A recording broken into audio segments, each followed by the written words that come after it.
Hello, everyone, and welcome back to You Go and Spoilers. It has been a while.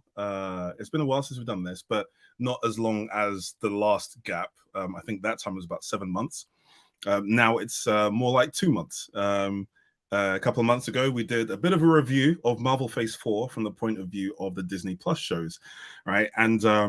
And today we're going to look more at the movies. And it's been a while because we want to make sure that we keep doing this out of love, and B, not stressing ourselves out doing it. For followers or subscribers or whatnot.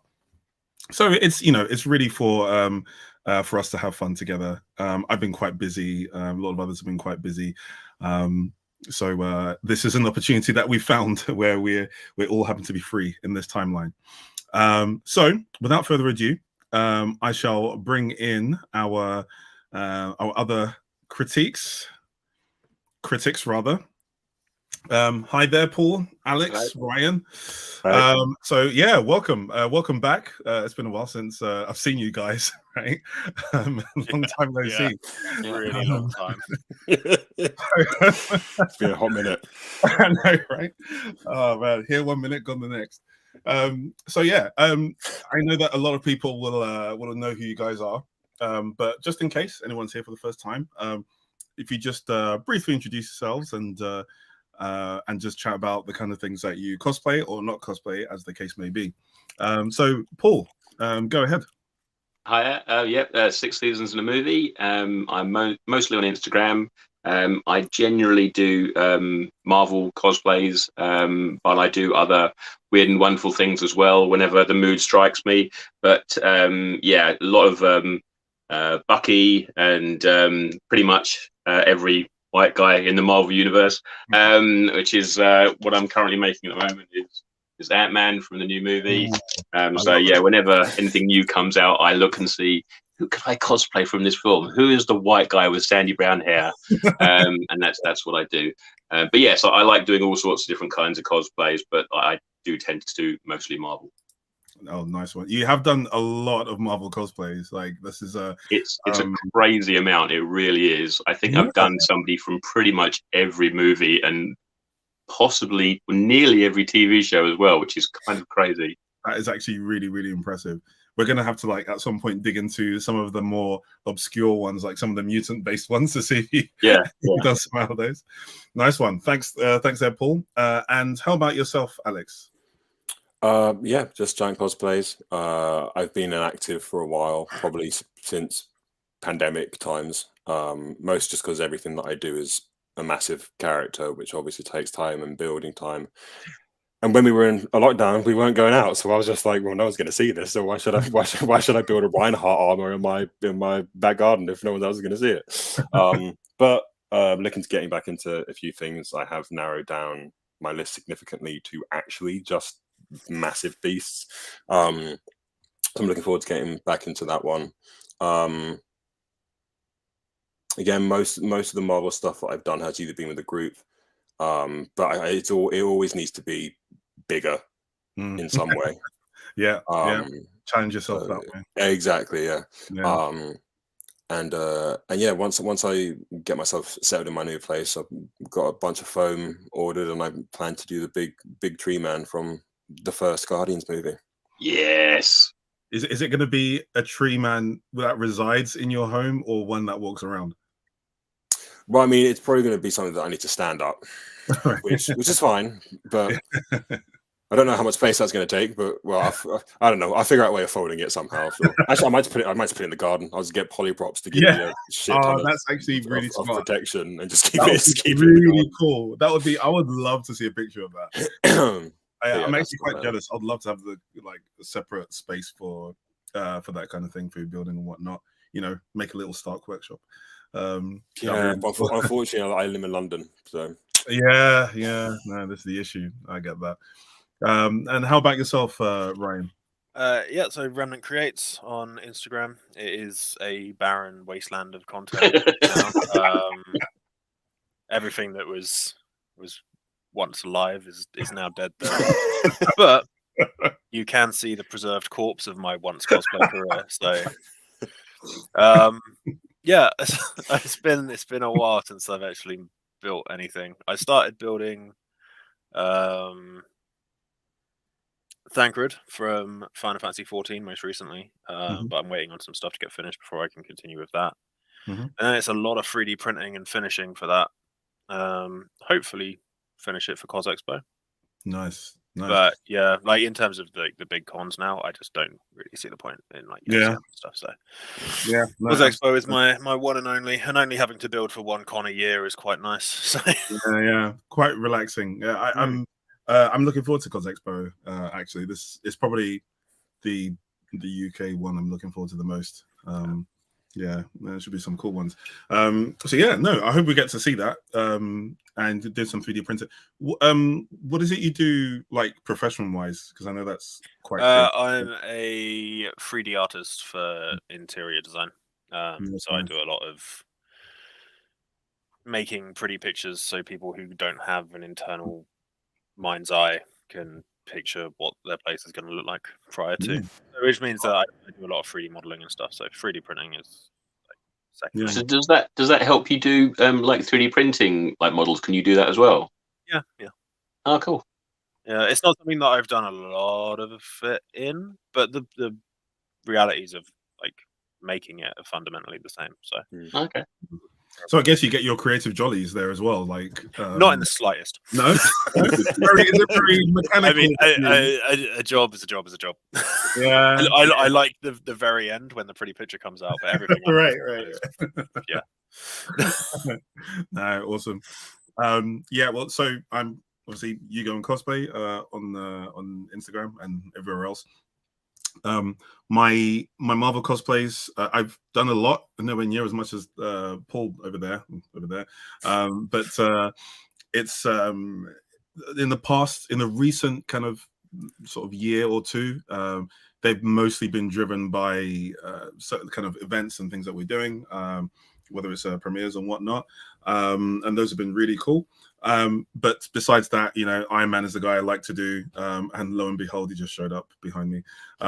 Yeah, I like cosplaying Iron Man. Any version of Tony Stark is up for grabs to me, and plenty of other things, anime and stuff like that. Right now, I'm on a mission to cosplay the characters that I really loved growing up, and just kind of focus on those more than anything else. So, yeah, so that's mainly what I'm doing. In terms of cosplays coming up, I feel scared to even mention it because I've been so busy recently. Don't do it. I know. So you've shown that. It's at least I can say one for sure, and the only reason I can say it for sure is because I'm not the one building it. So I know it's not dependent on when me. You say it out loud, it has to be real. You'll be held accountable. Exactly. So yeah. As given I did He Who Remains, it's very predictable. Kang was going to be on the way. I decided I wasn't going to have time to build it, so I have left that to two other capable people to help me with that. Yeah, you can be sure that there is an Iron Man coming along, and it may be related to something that Paul is working on as well. So yeah, that's pretty much it with the intros. So last time on Yugo and Spoilers, we covered the Disney Plus shows, like I mentioned earlier, and ranked them. We gave them scores out of 10. We had Tom with us as well, and we gave them scores out of 10, and then we had rankings for each person. And something I'll do later on is actually rank them, sort of give an overall ranking with respect to all of us. So, but let's see. I'll quickly just call out some of the order because it's quite interesting. So Paul had Hawkeye first, then Wanda, then Falcon, and Winter Soldier, and Loki, Ms. Marvel, Moon Knight, and What If at the bottom.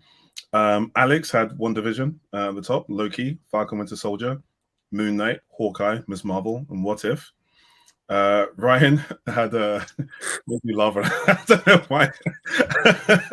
He had WandaVision, and then all in the same row, Loki, Hawkeye, and She-Hulk. I will never I'll never forgive you for that. It took fucking balls to do what they did at the end of She-Hulk, and I respect it. No, I can respect that. I can respect that. Moon Knight, Falcon Winter Soldier, What If, and then Ms. Marvel was NA because I hadn't seen it. And for myself, I had WandaVision, I had Ms. Marvel and Moon Knight in the same level, then Falcon Winter Soldier and Loki on the same level, Hawkeye, She-Hulk, and What If. So those were kind of overall rankings. I think we can say definitely before even starting to calculate that WandaVision will be at the top and What If will be at the bottom in terms of our overall rankings, and the rest are what they are. So what we're looking at now are the movies. I will use a similar way of ranking here. And I'll try to once again make this I'll try to make this as quick as possible. I'll give everyone to give their general view, and to give their score. And then if there are some brief discussions that come out of that, we can go into that briefly, particularly if we want to just kind of balance our scores a bit. So Black Widow being the first movie right there in the list. And we are going to start with Alex. So Alex, your view and score on Black Widow. Genuinely cannot remember the movie after having rewatched it like however many years, because it came out in what? Yeah. When did it actually come out? 2021. Yeah, summer. Yeah. So it's been a while since I saw it. I saw it once in the cinema, obviously with you guys, and then I don't think I went to go see it again. And I think I kind of skimmed it on when it was available for streaming. And then I think the only time I really watched it properly again was with like video reviewers just absolutely ripping it to shreds. I think if I'm being completely honest, I think the movie after the aftermath of the movie has made me dislike the movie more. Yeah. But also just saying, like, when I was watching it again for when we were going to do the video initially, there's just not one, and I'm all for female empowerment, obviously, but there's just not one competent man in that entire film, and it's like it's like the other end of the stick of just like every single man in that is an absolute doofus. And makes like really stupid decisions. And I was watching it going like, oh, this is just kind of a bit. It's a movie that would have been fine, maybe when Civil War-ish kind of time came out. Yeah. Sorry, not Civil War. Winter Soldier-ish kind of time came out. That kind of, because that was when Black Widow was at her peak interest for loads of people anyway. I think the Widow deserved a trilogy of like a good kind of Jason Bourne-esque espionage stuff, but they didn't trust the audiences to like women enough to want to do it properly. And then Wonder Woman came out and they were like, I guess we're doing a movie. But they keep that hush hush. Yeah, like there's no competition there. But yeah, no, I know, like it's one of those really like disappointing movies. I think the best thing that came out of it is Florence Pugh coming back into the spotlight and like everyone's eye line and everyone kind of recognizing her as a phenomenal actress. It's just weird because like you really haven't heard of anything from ScarJo since then. Yeah, which is fine. Like, I mean, you know, if I was getting paid what most of them got paid for Endgame, I wouldn't be doing anything else either. But the fact that there's nothing from a lot of people, it really does feel like after Endgame, it all just went, oh, I'm now full screen. Nice. It really just felt like it was literally like, okay, all of your contracts are up. Bye. Yeah, I mean, it's there seemed to be I can't, and the general thing about Phase 4, it sort of seemed really obvious the passing of the torch thing, right? Yeah. So it was almost became a cliche before it even happened. It's like, right, so she's passing off the torch to Yelena, so then she's not going to be a factor. We already knew she was that she was dead anyway. This Hawkeye's passing the torch. This one's passing the torch to that one, and so it almost became a really predictable sort of situation in that way, rather than it happening. Imagine if that happened, like you say, way back around either Winter Soldier or Civil War around that time, and that character was introduced. We wouldn't be saying, well, this is the new Black Widow kind of thing, like straight off. It would be someone that maybe we get to know, and then later on it's like, oh right, so this one is becoming kind of the new Black Widow, a little bit like the way it worked for Falcon, right? For Sam. Yeah, that's exactly the way that Falcon worked with so it was obviously Winter Soldier, then his part in Civil War, then Endgame and in Infinity War. If they introduced the Yelena kind of thing similar, yeah, sure, it'd be hard not to have the comparisons between the two, but still, I don't know. I genuinely feel like the movie Black Widow as a whole could easily be split into 3 very competent movies as opposed to one very incompetent one. So given that, what's score out of 10? For now, I'm going to give it just a 5 as like the base for the movie, because if it's on, I'll watch the parts that I enjoy. I'll watch the parts with Florence Pugh on, and then I'll just listen to the rest of it in the background. Yeah. And Paul, how about yourself? Yeah, it's a tricky one. I think disappointing is the best word I can use to describe it. I mean, when you see Black Widow first introduced in Avengers, on when she's like tied to the chair and this, idiot is giving me everything, stuff like that. I mean, that's the Black Widow I wanted to see. Do you know what I mean? That was just peak. And there's so many things you could do with the character. And after when the movie was coming out and they did mention it had sort of like Captain America Winter Soldier vibes, I was like, okay, this could be really, really good. But they introduced all these other comedy characters and stuff like that in it and didn't focus on her. And Alex is absolutely right. It should have been a trilogy. There should have been a first one that was centered mostly on her and then slowly bring in other characters in the trilogy until the final sort of like handoff to the new Black Widow. And yeah, Florence Pugh was amazing. And she was easily one of the best things in it, even with the dodgy CGI. But yeah, I love Black Widow. I love Scarlett Johansson, and I really, really wanted to give this as big a shot as I possibly could. But it was very, very disappointing. It's not a terrible movie, and I can absolutely watch it if it comes on. But I can't. I think it's probably one of the MCU movies that I've watched the least. And considering how much I really dislike some of the other movies, but I still watch them more because there's a bit more to them. Whereas this one just feels, I don't know, a bit lacking, a bit sort of like it was a bit late, and they just sort of threw it in there at the end, and yeah, so not one of my favorites, unfortunately. Yeah, the timing really dragged it down, didn't it? It came out after Infinity War, didn't it? No, it came after. Or was it Endgame? It came out. Yeah, after Endgame. Okay, so she's dead. Yeah, it literally. Yeah. Like I think that's the thing. We were all watching it, just like why we know how this ends. Well, I mean, saying that though, I still did at the end of the movie hope that there was somehow they were going to bring her back, like that there was going to be even just a little thing of it. And I remember in the funeral, not funeral, sorry, the graveyard. Graveyard scene at the end, and I thought that you were going to hear the little whistle, and there was going to be just the idea that she could actually be coming back, even if they didn't actually show her face, just the possibility that she could be back.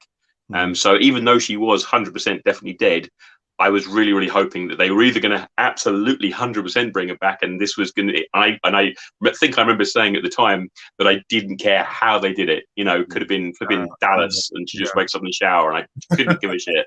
I just wanted her to come back, but I thought at the very least they could just do some little thing to say, maybe if everything works out, she could come back at the end of it. But yeah, it was pretty definitive. No, I'm just handing over to the new version.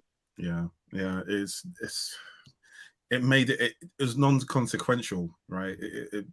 It was really non-consequential. Even Ant-Man had more consequence. Like both the Ant-Man had more consequence. So given those kind of score.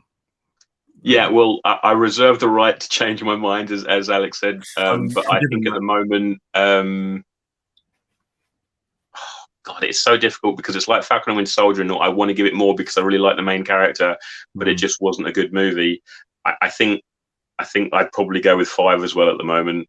Yeah, sitting on the fence a bit. Right, I thought it might be ever so slightly higher, only because you would watch it again. That's the only I reason. mean, but I haven't, and I watch the MCU films quite a lot over and over and over again. Even things like Suicide Squad, which I hate, I've seen twice. Just because some reason I just want to watch a superhero movie sometimes, and I think, that's a superhero movie I've barely ever seen, so I'll watch that again. There's still entertainment in Suicide Squad being as bad as it is, but like, I think that's the problem with Black Widow. The Black Widow is just it's bland. Yeah, an espionage spy movie was one of the top spy assassins in the world should not be as boring and dull as it was. And the villain being Ray Winston as the villain was just a horrifically bad choice. That really distracted me. That knocks off points, just that alone. So I'll go next before Ryan, because I think that's going to be the most entertaining one.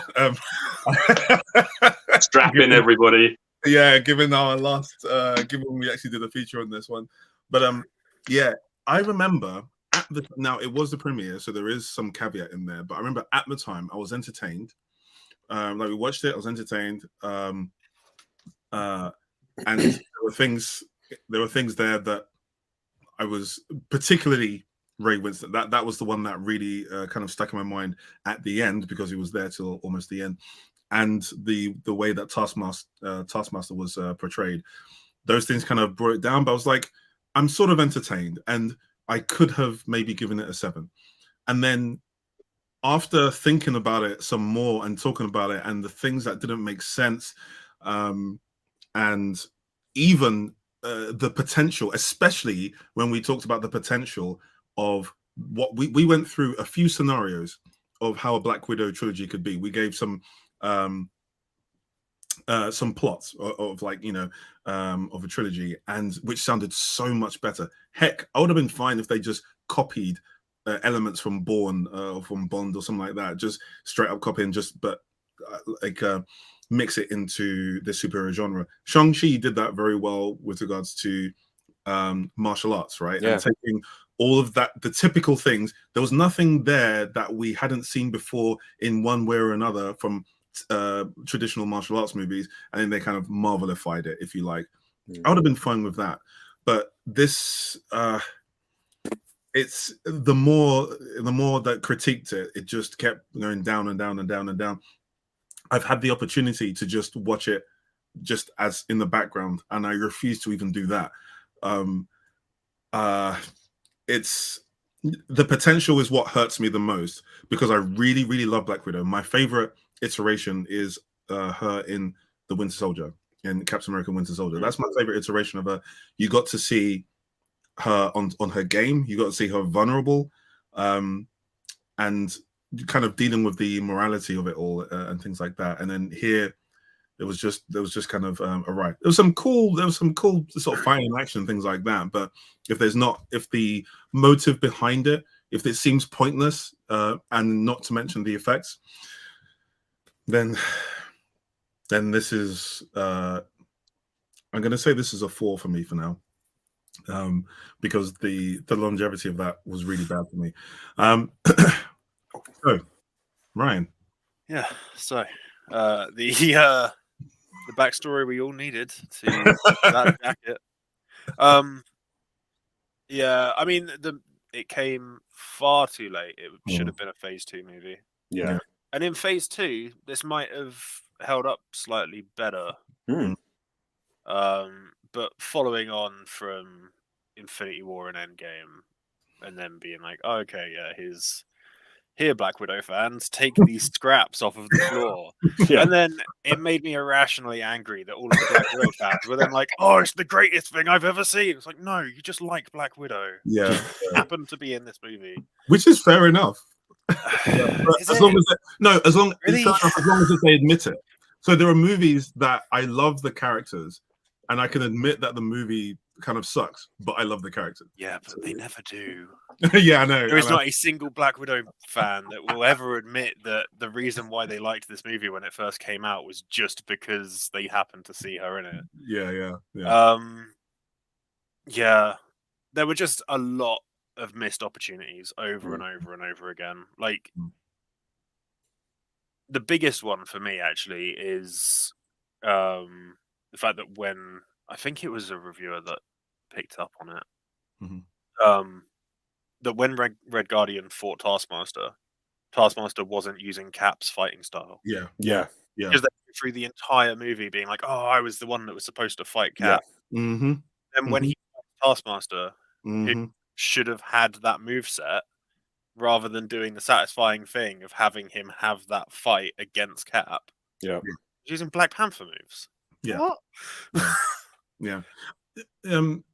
Like it's not a bad idea using it, given that their abilities are somewhat similar, but thematically it would have made far more sense. Yeah, exactly far more sense. Absolutely. And to have, I feel like the reason why they used Black Panther moves is because Black Panther was more popular than Cap at the time, and so looking at it, they were like, "Oh well, it was really cool when Bucky was fighting Black Panther on that roof during Civil War. It'd be really cool if we could do that again, but with Red Guardian." And it makes no sense. The fight is stuff like that. The sort of the pointless fights. Even Natasha versus her sister when she first came back. Even that fight didn't make too much sense to me.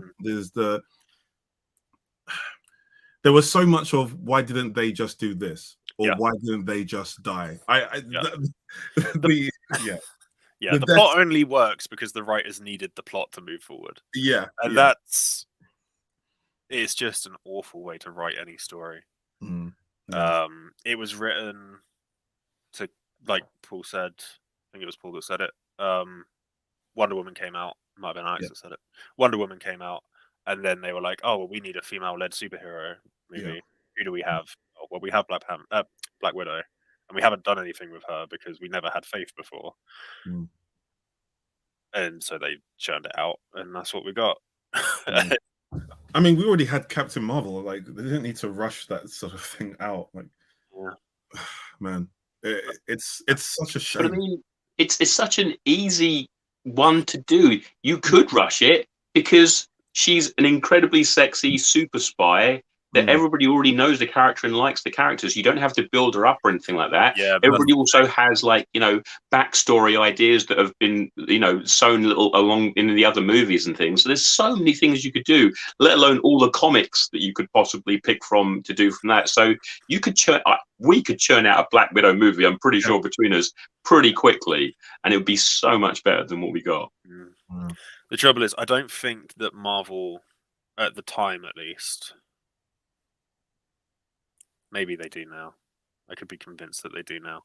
At the time, they certainly didn't know how to make a female empowerment movie.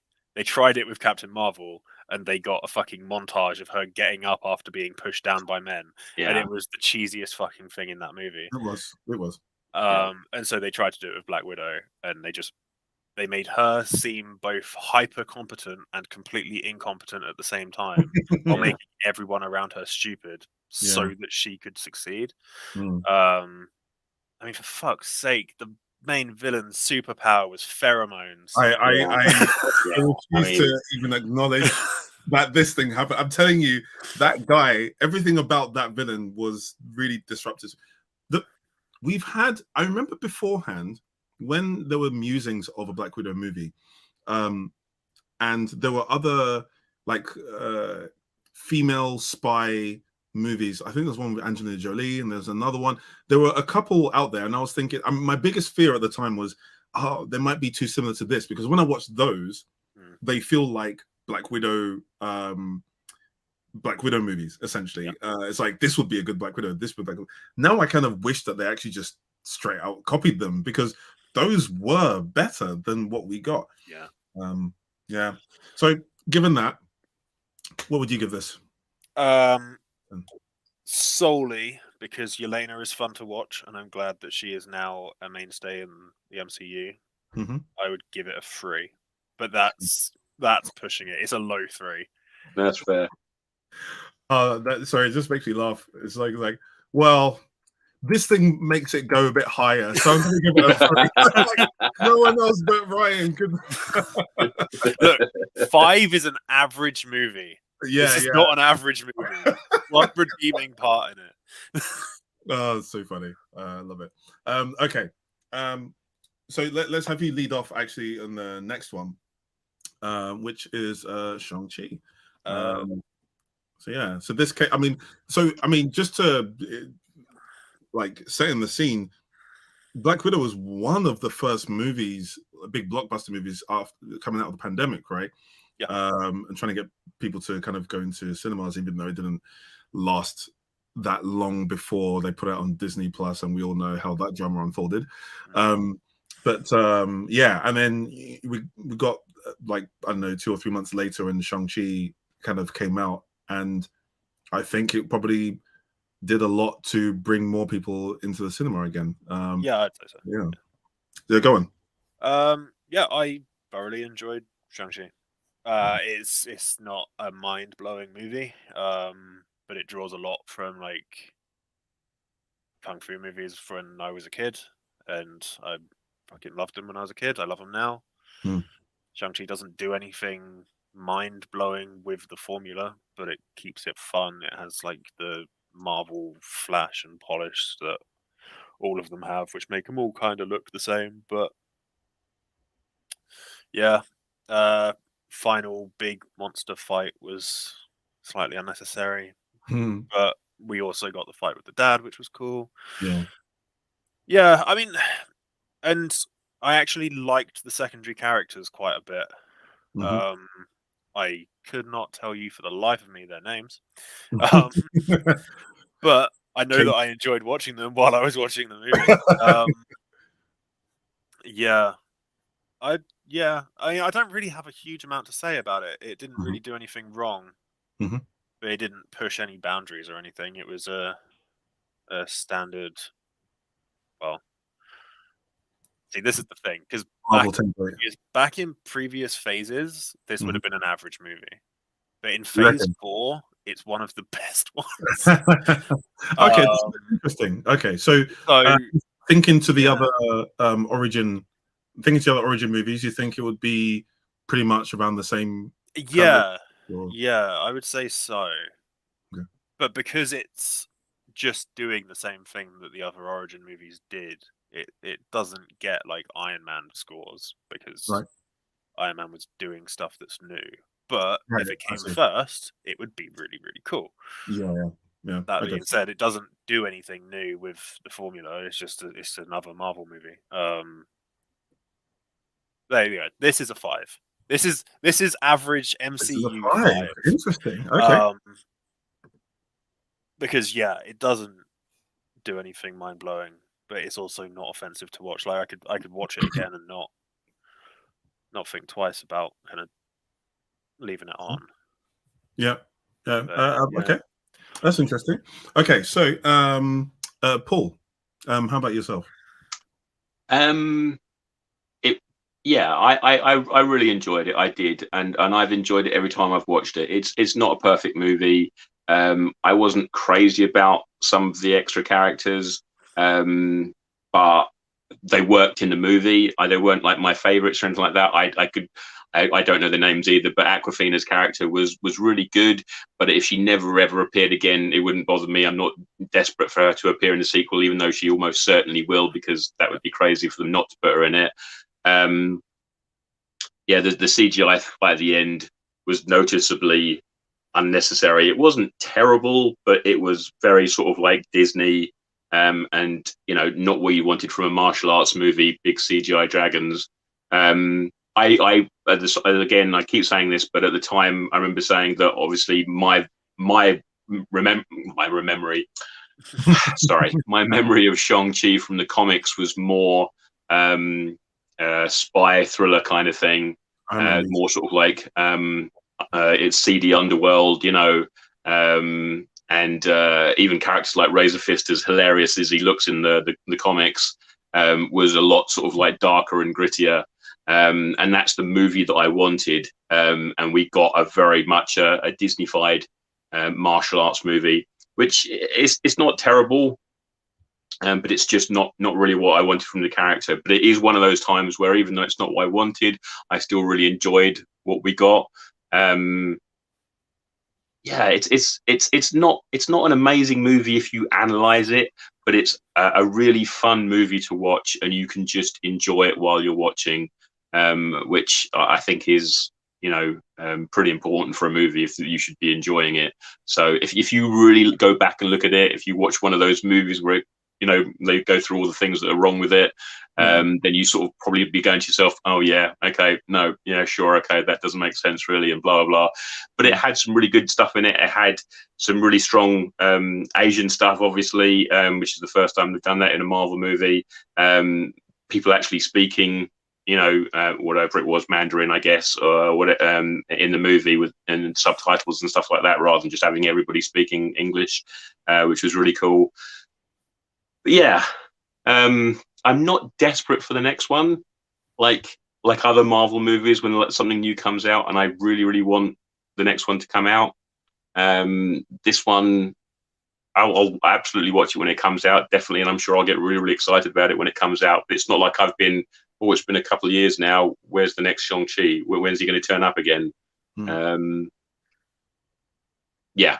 It's sorry, go on. No. That was it. I'm just rambling now. That was pretty much it. Yeah. And what would be your score?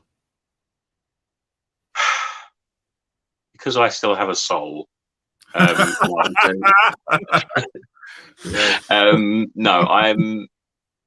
I do find it enjoyable, and I do think that bumps it up more. I don't think I could go. Average movie. I don't think I could go as high as I'd like to. I would, again, reserving the right to change my mind, I would probably say like a 7. Okay. Yeah. Okay. I'll go next. Alex, you can start thinking of your thoughts about Shang-Chi. I already have, so yeah, go ahead. Outstanding. Yeah, so Shang-Chi for me, I think I enjoyed it far more than at least you two did. Part of it is in terms of the whole kind of groundbreaking nature, which, yes, in the formula, it is your standard Marvel movie, or particularly your standard Marvel kind of origin story kind of thing. It kind of, if you like, ticked all the boxes for a good Marvel movie, I would say. But for me, the martial arts and the fight choreography was particularly groundbreaking for me. I saw things there that I haven't seen them do, at least in Marvel movies, and comparing it to actual martial arts movies, for me, it still held up. Like, it was, I tend to obsess a bit over the details of fight choreography sometimes, and I did with classic martial arts movies, and I found these to be comparable. Even the bus scene, the martial arts there, I was wrapped, and I've rewatched that scene, like, just kind of on YouTube a few times now, just looking at the one shots, the way that they choreographed that, and it was one of the more grounded ones of all. Obviously, it gets kind of crazy as you get through the movie, but it's one of the more grounded scenes as well. So that really took me. And then even sort of in the intro, like in the earlier prologue scenes, when not the Mandarin, what's his actual name? I forget, it's been a while. Wenwu, right? When Wenwu kind of met his wife, and that fight, and the difference between his particular directing sort of style and her more flowing kind of style, it reminded me a lot of Crouching Tiger, Hidden Dragon. There were a lot of things, a lot of styles I could see there, and it was just for me, that scene was beautiful, and it was like romantic in a very, very different way in terms of how they came together. So I found myself really enjoying that. So I think, and even later on, the martial arts and things like that, I really enjoyed.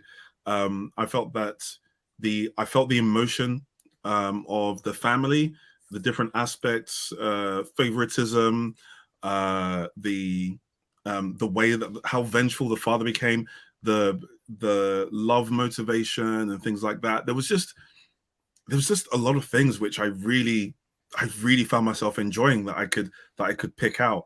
And then at the end, I remember, so I saw the movie twice in that time, and the first time I had a similar view about the dragon scenes and things like that. It's like, that's a bit much. But I found myself actually feeling the emotion around that. Excuse me.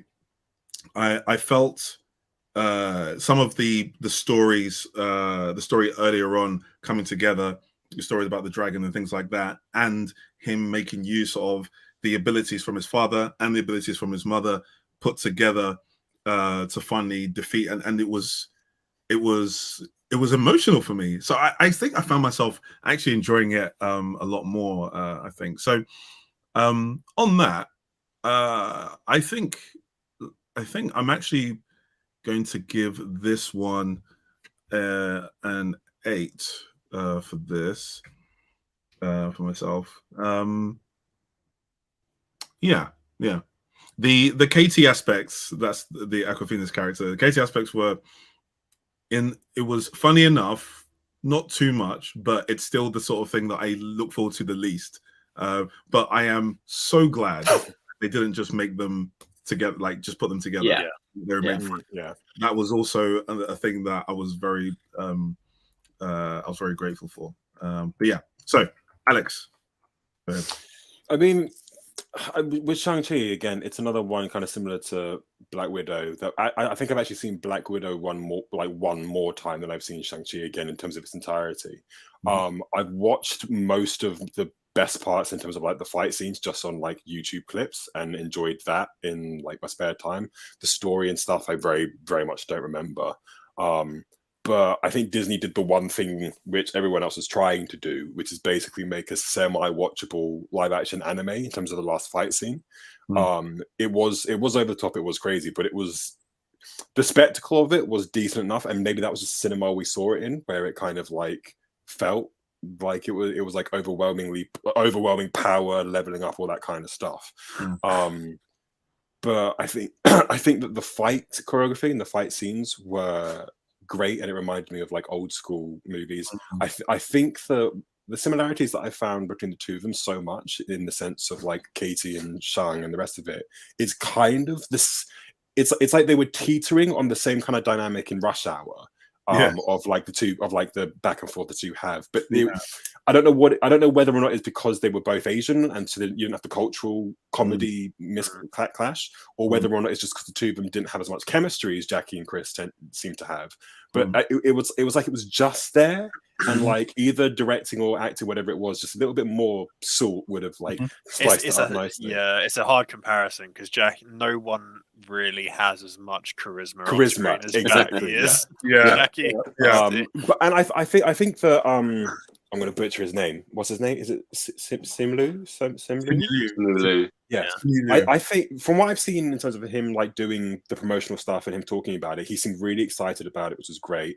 And he seems like a really nice guy and really like a decent lad. It's a shame that like that wasn't like a springboard for him to do more stuff or kind of get into other things. I think just in terms of like Asian movies, there were a few times where I was kind of watching it and being like, this feels very like American pandering in terms of just like let's go super Asian of like let's go to like what American stereotypes are of a few things and like play it for laughs. And yes, we all know that karaoke is a joke, but the fact that they like really set up like a post-credit scene exclusively for karaoke, I was just like, okay, well, you could have done something better with the time you had there. I thought the weird Furby fluff monster thing was just a really weird addition that wasn't necessary. It was like a flump. It was like a weird. Was it Morris? Oh, yeah, right. Yeah. See, like no one here. Everyone here is like, I don't know what it was. It was the description. What I will say though is those animals. When I talked to my friend at work, Asian friend at work, about those things, and he was very excited. So he's, if you like, he's more like a casual fan. He's not like a Marvel fan, more casual sort of thing. He enjoys action movies in general.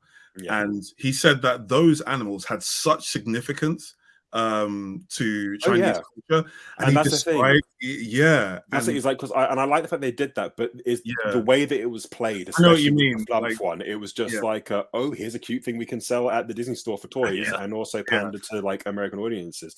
Yeah. Is that thing of like when you mentioned Crash and Tiger as a perfect example, because I actually watched that recently. Yeah. That movie is so unapologetically like Asian beautiful art. That if they sprinkle just a little bit more of that and a little bit less of the San Francisco fun, like start off with San Francisco's fun, but when we actually get to the more Asian stuff, like really like treat it with the same beauty and respect that Crouch and Tiger did with a lot of the stuff. And that's the reason why the training with the mum and dad was such a beautiful scene, because it felt very much like that. Really weird comparison, but similarly to like Turning Red, that movie is so bonkers with the American stuff, and then all the Asian stuff is really beautifully done. There's a lot of taste, there's a lot of like class and all that stuff done with it, and that's where that movie really blends the two together. And yeah, I think I just kind of wanted, I don't know if I wanted more action or more like elegant beauty, but both of them were just enough for me to enjoy it.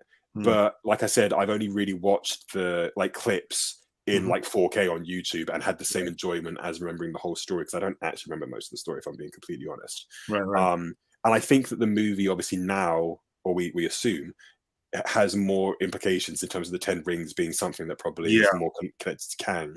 And I mean, in terms of the movie itself, because it was called Shang-Chi and the Legend of the 10 Rings, it was way more of like, it seemed way more of a MacGuffin for that particular movie than these are going to be huge for the bigger like scope of things, until the very end when they had the post-credit scene of being like, what's this calling out to, or where is this going? So I don't know. I maybe it's a case of they didn't have faith in Shang-Chi the same kind of way they didn't have faith in a few other things, but yeah, I think they just kept it. He's a martial artist at the end of the day, so you have to go like full-on martial artist, or you've got to give something in there superhero-y. So they basically invented something that's not from the comics in order to give it that superhero feel. Yeah, and I think the concept of people getting the redemption for the Mandarin, again, I was whatever age at the time of Iron Man 3, and I remember being like, oh, that's a really shit, like, psych out. But then as I grew up and got older, I was like, oh, well, you know what?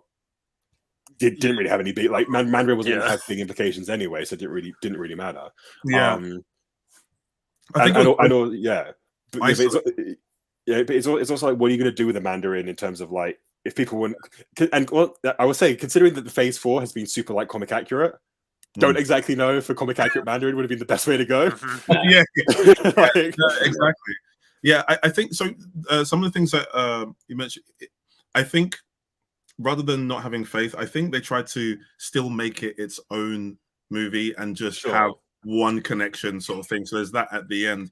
And for me, that did the thing that Paul was mentioning, like, you know, not particularly looking forward to the next one, as in it's not something that's like, oh my gosh, I'm really excited. For me, that's what that part did for me. Like, so I got excited for that, but it's more that I'm excited to see Shang-Chi again.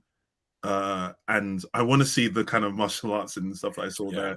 I think I just appreciate the fact that I can watch it as a standalone movie if I want to, without true, good point. It's one of the only ones you can do that with now. 100%. And I have to say, I really liked Alex's point about the anime style fight scene thing, because I'd never thought that before. And back then, I hadn't really watched an awful lot of anime. I've watched a heck of a lot now, and I've never made that connection before, and it's almost weird. I almost feel like I want to go and watch that scene now with that kind of. There's the last I think there's a second My Hero Academia movie where they're trying to attack like trying to fight this like bad guy that can just literally do anything and just takes every single thing they throw at them, and I was getting so excited in the cinema. I was watching, how are they going to take him down? And they're just getting, you know, Blood Soldier, and it was just fantastic, you know. And what's the end of Shang-Chi now? With what's that mindset, with that? Exactly. I might actually enjoy that a bit more. And another thing, J-Rock in the background. I was going to say, literally put on an anime like soundtrack in the background, and you have like, that would actually be really good at it. The other thing I was going to say, you're saying about Simu Liu, and I don't know if anybody else thinks this, but because I started following you on Instagram, And at the time when the movie came out, I thought he was amazing and really, really cool guy, and really liked him and so excited for the role. And since then, I've gone off of him a little bit just because of a few things that he's like said and done. And like not fully or anything like that, because obviously it is Instagram. At the end of the day, it doesn't really matter. But I don't know. I'm not as on board with him as I was when the movie came out. Is that just me? I mean, I never really followed him anyway. I only like saw stuff in terms of the promotional stuff, and I thought that he was, considering that he was a relatively new person coming into a already pre-established, very big Marvel universe with a movie that, for all intents and purposes, no one ever thought was going to be made into like a feature film. I thought that he like was fine at the time, but I don't know if he said anything or done anything. I know that he's done loads of stunt training demos for other stuff, so I don't know whether or not he's part of the team or whether they're planning for another movie or what it is. But yeah, I also think that the stuff that he was doing after the promotional stuff, like with the movie, because the movie kind of came and went. It was one of those really weird ones where it literally was released and then kind of just it's gone about overnight. Yeah, exactly. It was a bit of a weird one, really. I remember at the time there was actually a lot of hype, for Shang-Chi. There were a lot of lovers of Shang-Chi. I remember at that time. And again, I think what contributed to that was people were not going to the cinema, and maybe it just kind of triggered that. Oh my gosh, here's a blockbuster that looks cool, has great action, looks great on the big screen. Like I said, there's that anime vibe. I put this comment on the screen because from Frenica, because I actually liked the fact that sort of part of it was live action anime, like we were saying. And it's not going to be everyone's cup of tea, but it's something I actually liked, and because they pulled it off. But it's not everyone remembers it because it's also a time where people weren't just excited going to the cinema kind of every time, like what's the next one. That slowly built up like until we got to last year. I mean, also consider that it had been a hot minute since we'd got like a Marvel movie that wasn't Black Widow. There'd been a lot of shows, but people were itching at that point for movies. That itch would, as I'm sure we'll get to, will subside with some of the ones that are coming up now. That itch shall become a rash very quickly. Before we do that, Alex, your score. I want to give it a 6 purely from the fact that I would happily watch it again more than I would Black Widow in terms of like from start to finish. Okay, cool. So I'm very much looking forward to this next one. Not. We have Eternals. Ready for a freebie one. Of Eternals. Everyone wants to see what I look like with bruises and things like that. Just keep an eye to the end of this.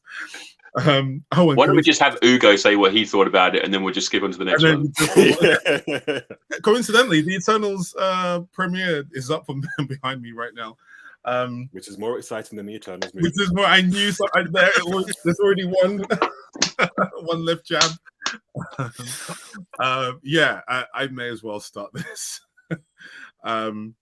Okay, so we don't want to sprinkle some positivity. Let's start with it.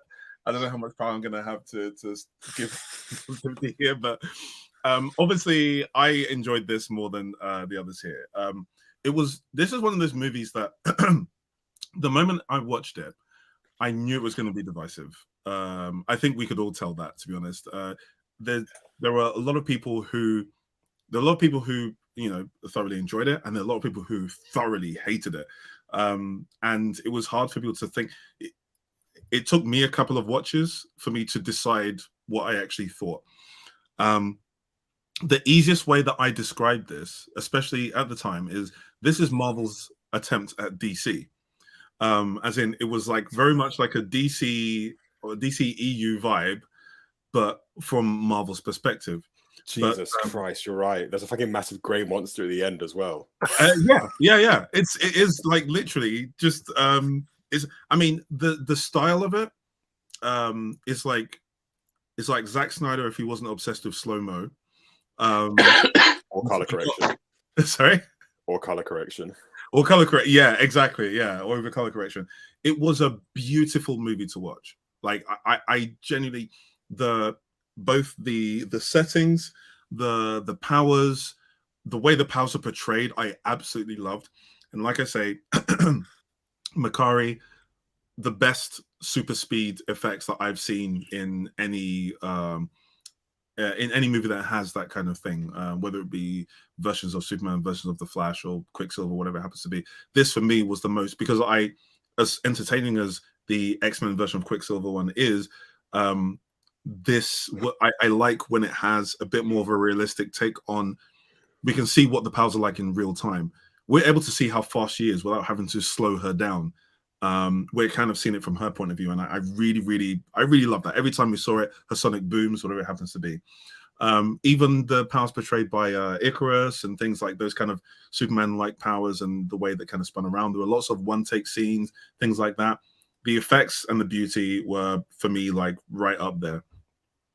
However, there were a lot of characters to get through, right? And so you only really attach yourself to some of them. And for me, I got attached to certain relationships or moments between people. It was like to me, it's like seeing a family where where different people have different relationships depending on who they're talking to. So the relationship between Icarus and one character is not going to be the same between Icarus and another.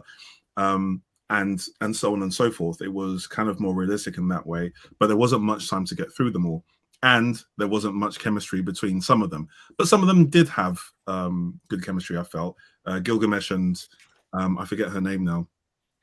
So does everybody else. Thank you. Yeah, I really liked. You forgot Athena? It's literally Athena. I know. I trust. I've forgotten most of the stuff about these movies because I haven't rewatched them in recent times. But yeah, I loved their relationship. The kind of unconditional love they had. I loved the relationship between Makari and Druig, and that was really nice to see. I even ended up liking. Is it Kingo and his butler sort of thing? I found it the first time I found it. Can we flag some of Franika's messages? You're like an abused spouse at this point. Bless your loyalty. Okay, I'm going to bring this up. I just feel like your rant needs. I'm going to bring this up. A translation. Because the thing is, right? There's no loyalty to this movie. I have no loyalty to this movie. And with the style that it was more likely to lose me than get me. Like I said, it has more of a DC style. But I think it gets way too much hate than it ought to. I think there's a lot. There is a lot to see here. There's a lot of firsts in here as well. Things that they haven't replicated in other movies. And it wasn't there's a reason for that. So, yeah, I was going to say there's a reason. Well, but the other movies, but they haven't been doing too well in Phase 4. Like when you compare it to the others, they're kind of like cookie cutter stuff. This does something different, and I'm glad that they actually tried to do something different. And I enjoyed a lot from it, even if I didn't enjoy everything from it. But it was enough for me to say I enjoyed this. So from me, I'm giving Eternals a 6 here. I did enjoy watching it. So now, in terms of the abuse spouse, the abuse is going to come from these guys, not from the movie. So let's start with the worst. Let's go, Ryan. I actually think that Alex is going to be harsher on this than me. But I'll go.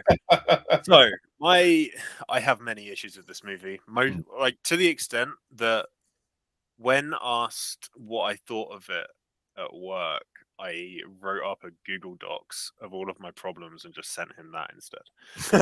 I have since deleted that Google Doc, so I can't reference it. And I've forgotten a lot of what my problems were with it, annoyingly. However, I will say,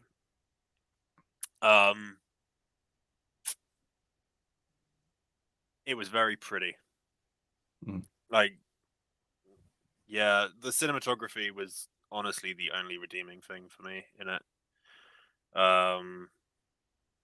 Everyone, in my opinion, was unlikable. If you want a movie that does like immortal, long-living soldier team up way better, and it's still not even a great movie, but it does it better than this, is Old Guard. Old Guard on Netflix, I think it is.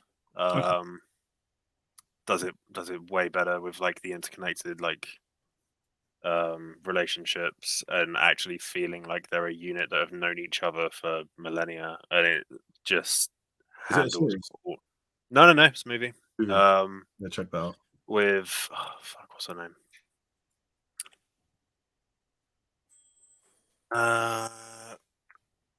Charlize Theron Good. plays the Oh God. yeah. Yeah.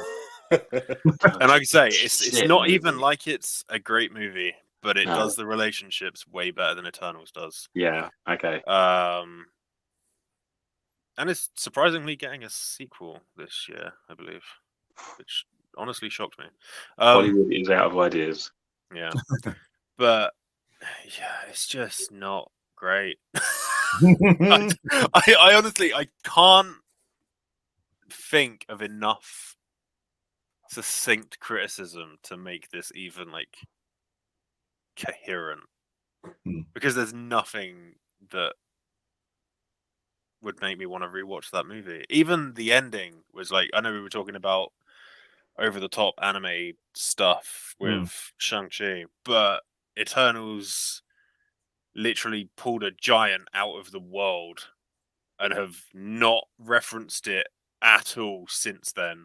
But that's not the fault of this movie. They have. They have, and that's Wait. also not the fault of this movie. Like this movie does what it does. It's the job of the rest of the MCU to actually reference what happened.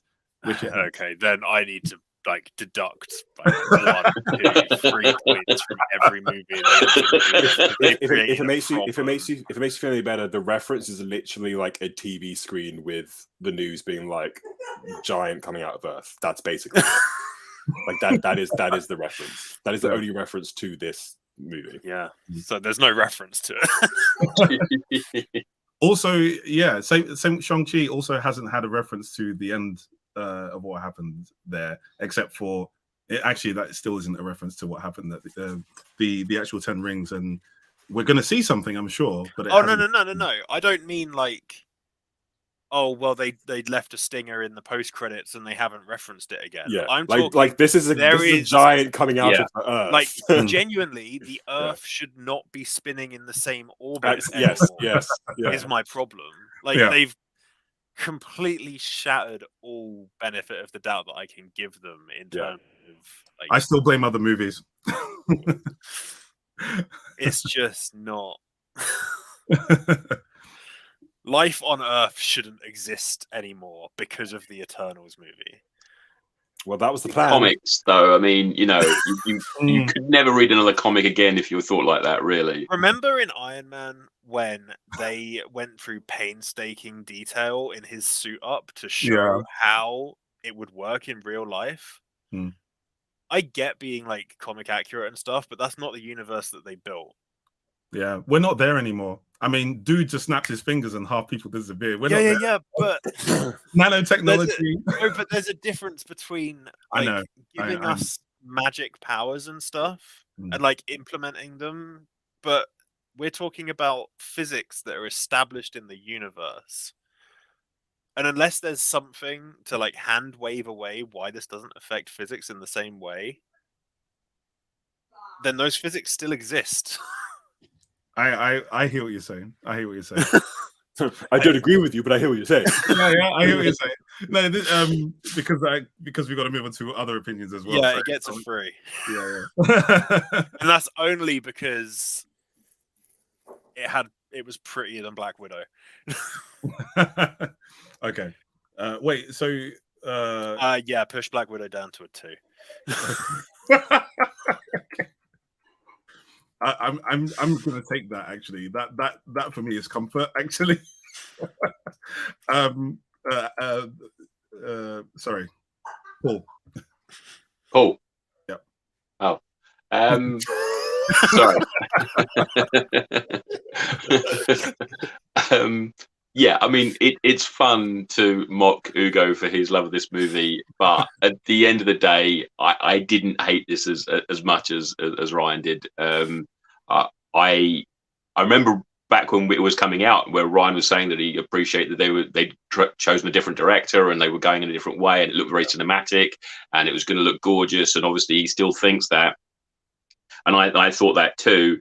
When I watched the movie, I was just very, very confused as to what I was watching and what they were trying to do, and it just didn't make sense to me that they would go that far off of established, things that work kind of thing in the MCU to make something so different.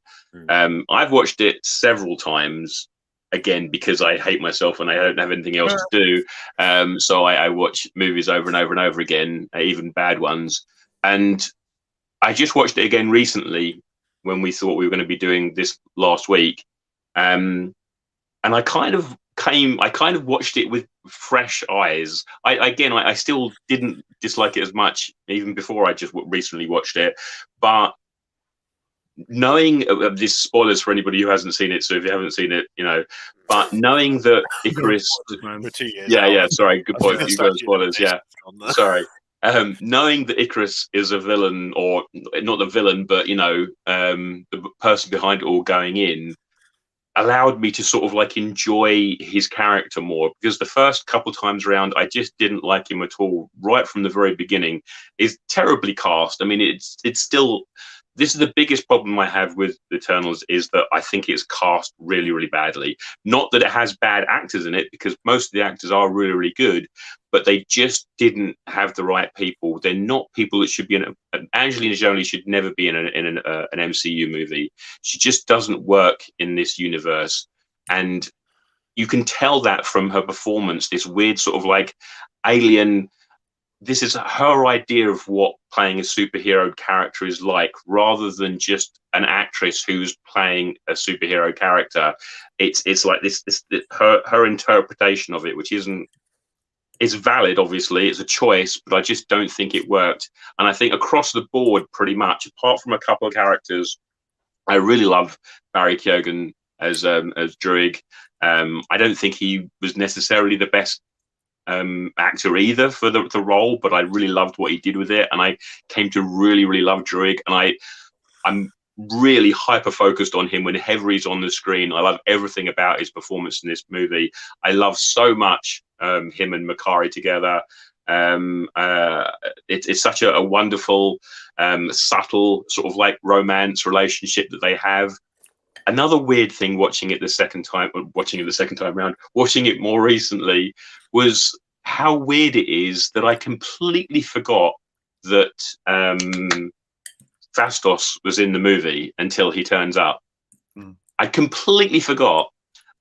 Only because I like Makari as much as I do did I remember she was still in it. But even then, she turns up really, really late in the movie. And again, I suddenly thought to myself, well, hang on a second, Makari hasn't been in this yet. And they just do have way too many characters. They should have focused on 2 of the 3 of the main Eternals, had the others sort of like definitely there, but sort of like more on the outside kind of thing to be brought in a sequel if it did well enough to get a sequel. But they tried to do too many characters. I despised Kingo so much, and as much as I wanted to like his valet, and the actor was really, really great, I think they should never been in the movie. They should have had Dane coming with them, which would have made so much more sense as being the human side of the representing humanity. Sorry, in amongst these characters, you'd have had so much more fun with Cersei and Icarus and Dane's sort of like weird kind of love triangle thing going on. I think that would have made a much more interesting thing than just this guy walking around with lots of different cameras that keep on getting broken. I do think that as much as I like Gemma Chan and have liked her in other things where she's been really good, I think she was possibly the worst character in this. And unfortunately, because she's the main one, it really, really shows how bad that she is in this.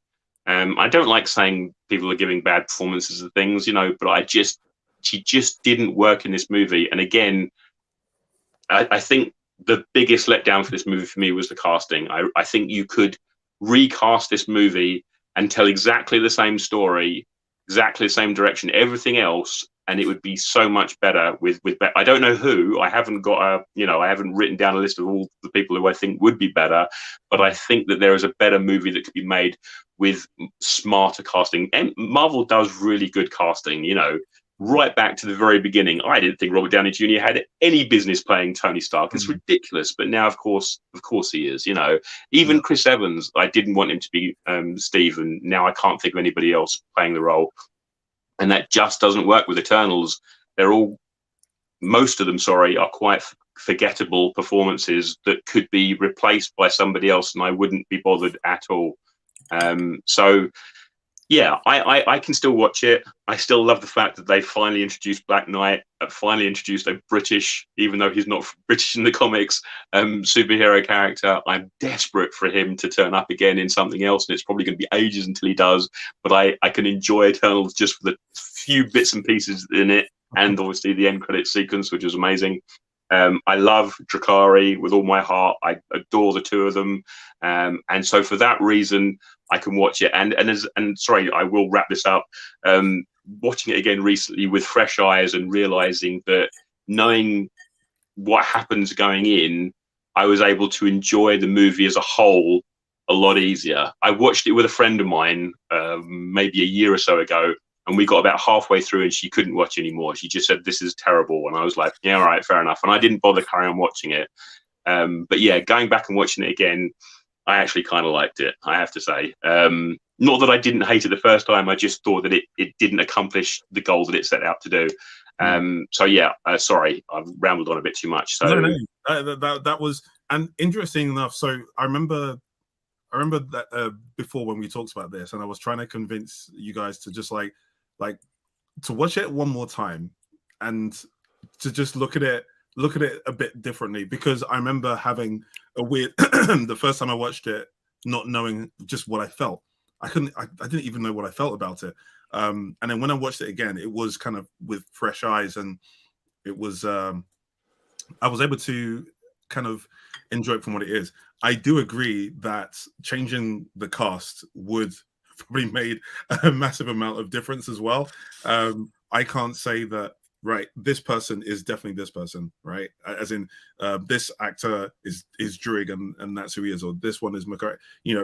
Partly because I don't actually have any connection to the characters in the first place. I have had a massive connection to Iron Man before Robert Downey Jr. was brought in. So when I saw his portrayal, I was just like, that's him. With these, I had no idea, similar to Guardians. So all you have to go on is the story and the characters.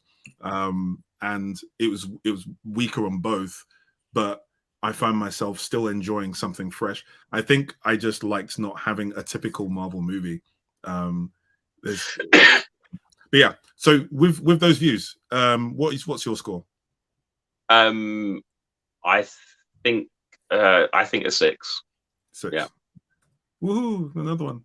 Just to put it out there to anyone that may be watching and is struggling with this, when Ugo says, "I want to watch something that isn't a typical Marvel movie," consider the rest of cinema.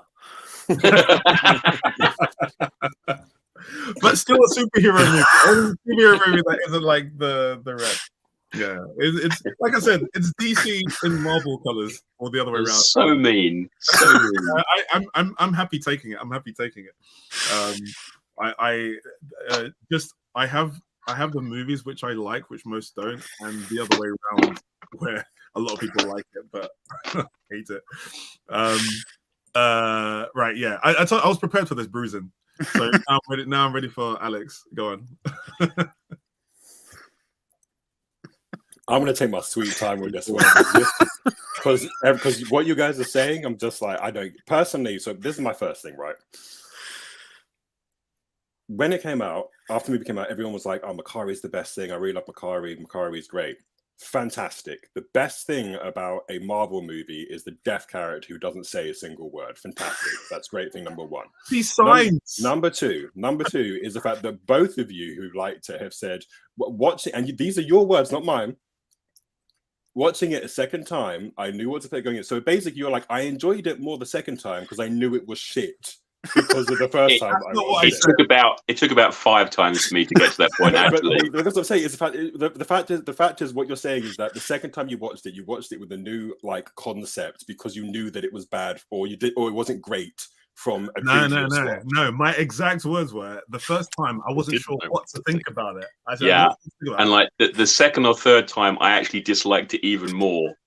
I found more to dislike about it the more that I watched it, but it's just recently where I've thought, okay, let's just watch this in a different way with a different view.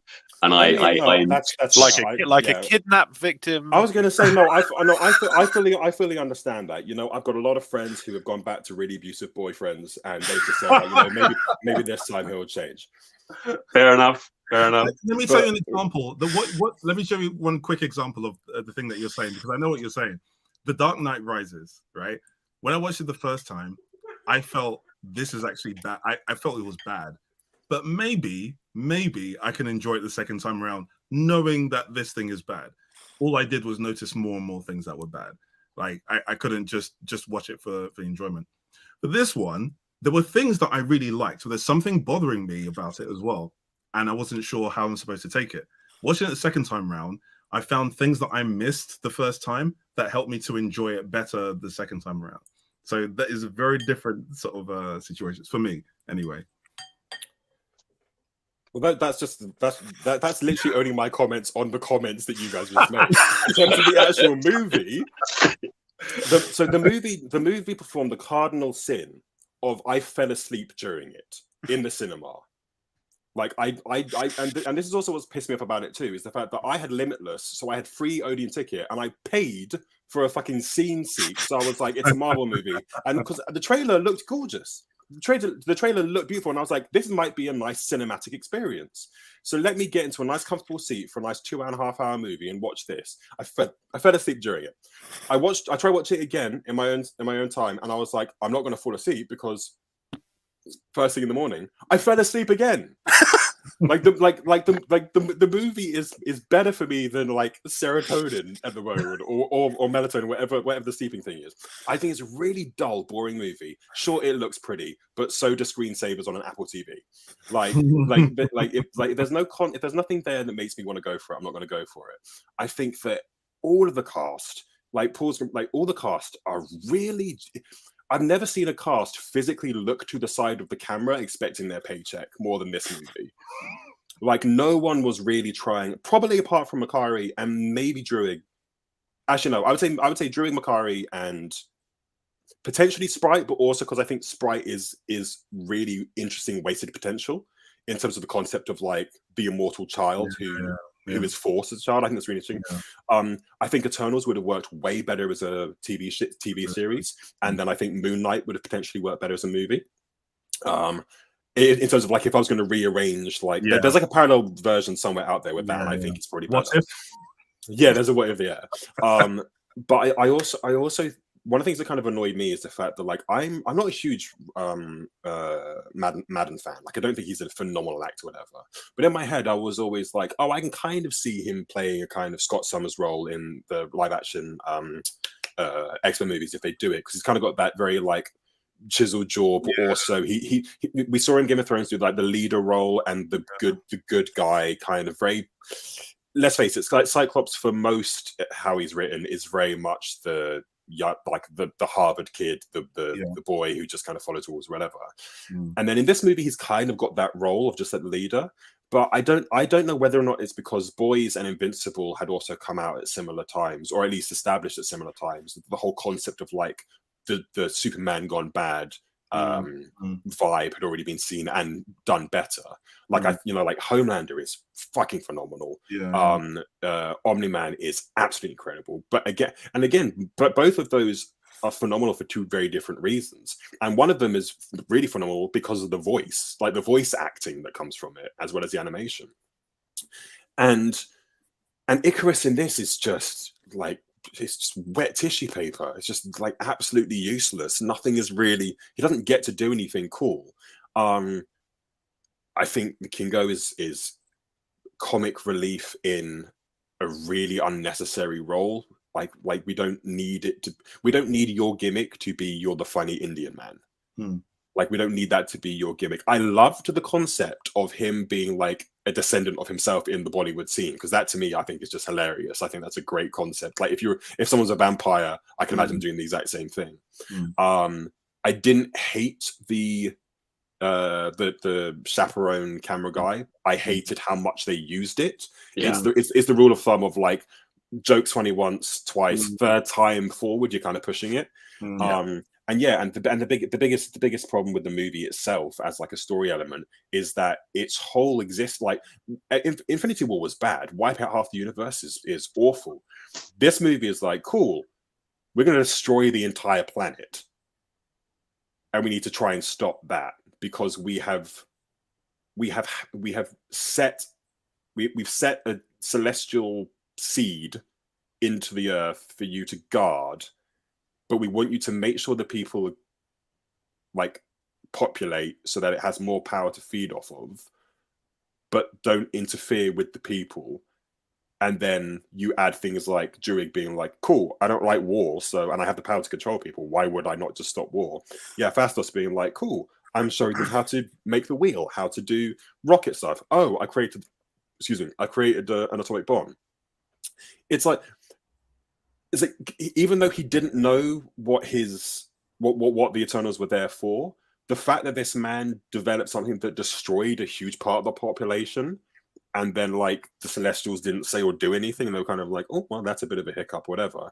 Like, the Celestials being as big as they are is great for cinema, but then you're like, this kind of feels very, very impractical in the sense that how is no one from Earth seeing this, considering how close they are to the Earth, and this is like a massive giant thing. How is no one from Earth seeing the Celestial? Yeah, how is no one from Earth seeing like this in terms of the size? From what I understood, Celestial isn't actually there. They were communicating like it's literally right across the universe. That's why only one person can actually communicate with the Celestial. And so she wasn't actually, I forget her name, the kind of Ajax. Thank you.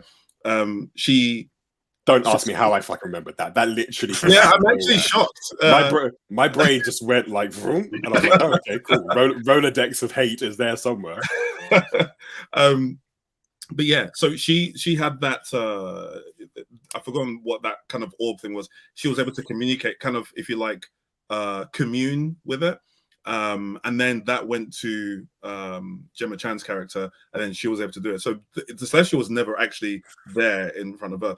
And so because she kind of develops a conscience after the last time they decimated a planet, and then the other people's memories got removed, she was playing this. She wasn't telling the Celestial what was going on, and she wanted people to kind of do things a bit differently.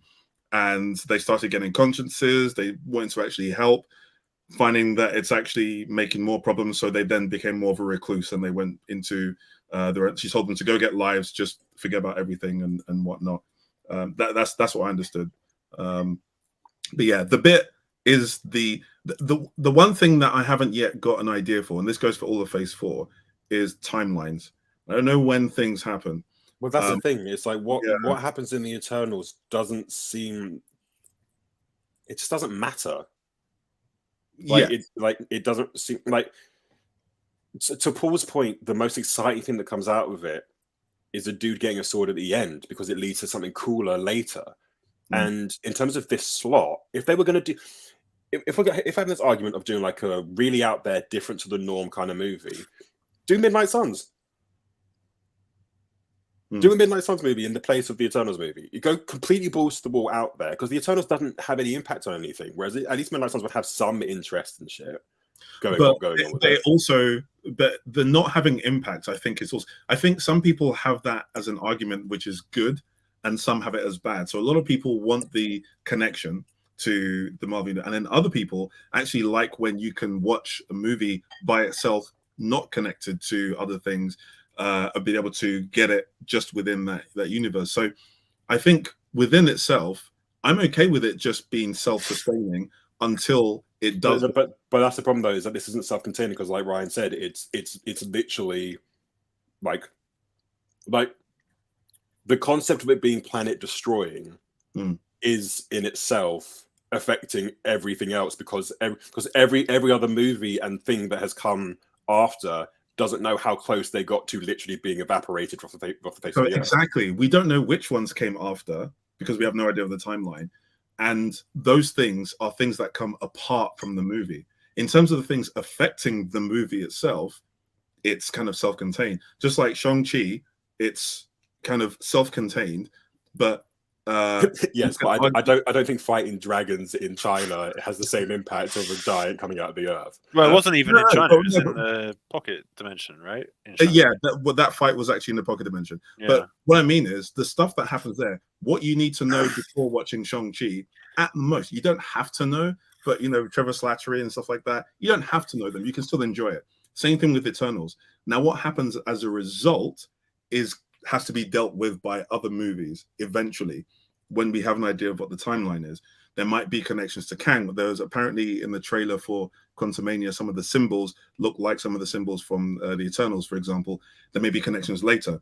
But what I can't do is fault a movie for the effect of that movie not being felt elsewhere now. Those things were written inside that movie. That's that movie's fault. If Iron Man 2 killed off Tony Stark, it wouldn't be Iron Man 3's problem to then resurrect Tony Stark. But that's Iron Man 2's fault for killing off Tony Stark. No. Best example of this is the Star Wars sequels. The fact that Rise of Skywalker actively retcons Last Jedi as an active writing thing of rewriting stuff the previous movie had done that JJ wasn't happy with. And I can say that. I can say that for a matter of fact. I was fucking there the day they had those arguments. It's like so that's the thing. It is Kevin Feige's job to see that the threads between the movies work. Within the movie, he is the one who signs off on what they do. So he has signed off on what happens in the Eternals, and they can do what they can do. After that, it is he who will decide how it links up and affects things later on. Iron Man 3, Iron Man decided, I'm not being Iron Man anymore. It is not Iron Man 3's fault in terms of what happens to it. It's not their job to work out what happens afterwards.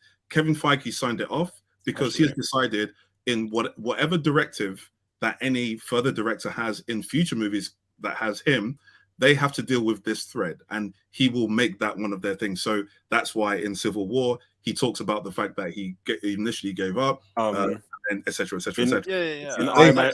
In Iron Man 3, he says, I'm not going to be Iron Man anymore. And then in Avengers Age of Ultron, he's Iron Man again. Exactly. No explanation. Yeah, but the thing that's what I mean. The explanation came in Civil War. But we can blame. I just have to wait another movie after the movie that they released. Yeah. The thing is, you can blame Civil War in this case for having a fairly crap explanation for it. But the explanation wouldn't be needed if the error wasn't made in the previous movie. I don't know, but that's not an error though. That's just the other thing is we can blame Feige for not planning ahead well enough. But it's not. I mean, the movie's fault. The other thing is it's in the middle of the whatever ocean it was, and if it was in New York, if the giant had started coming out, the Celestial had started coming out through New York, then obviously you would have to reference it, and not referencing it would be really, really weird. But it's out in the middle of the ocean somewhere. I mean, yes, it is a game changer or planet changing thing, but it's not something that's going to crop up in every single movie or in any movie really, because it's all the way out there. And I know he's in the planet, but it doesn't really affect what's happened since. Plus, timelines. We don't know when the timelines are.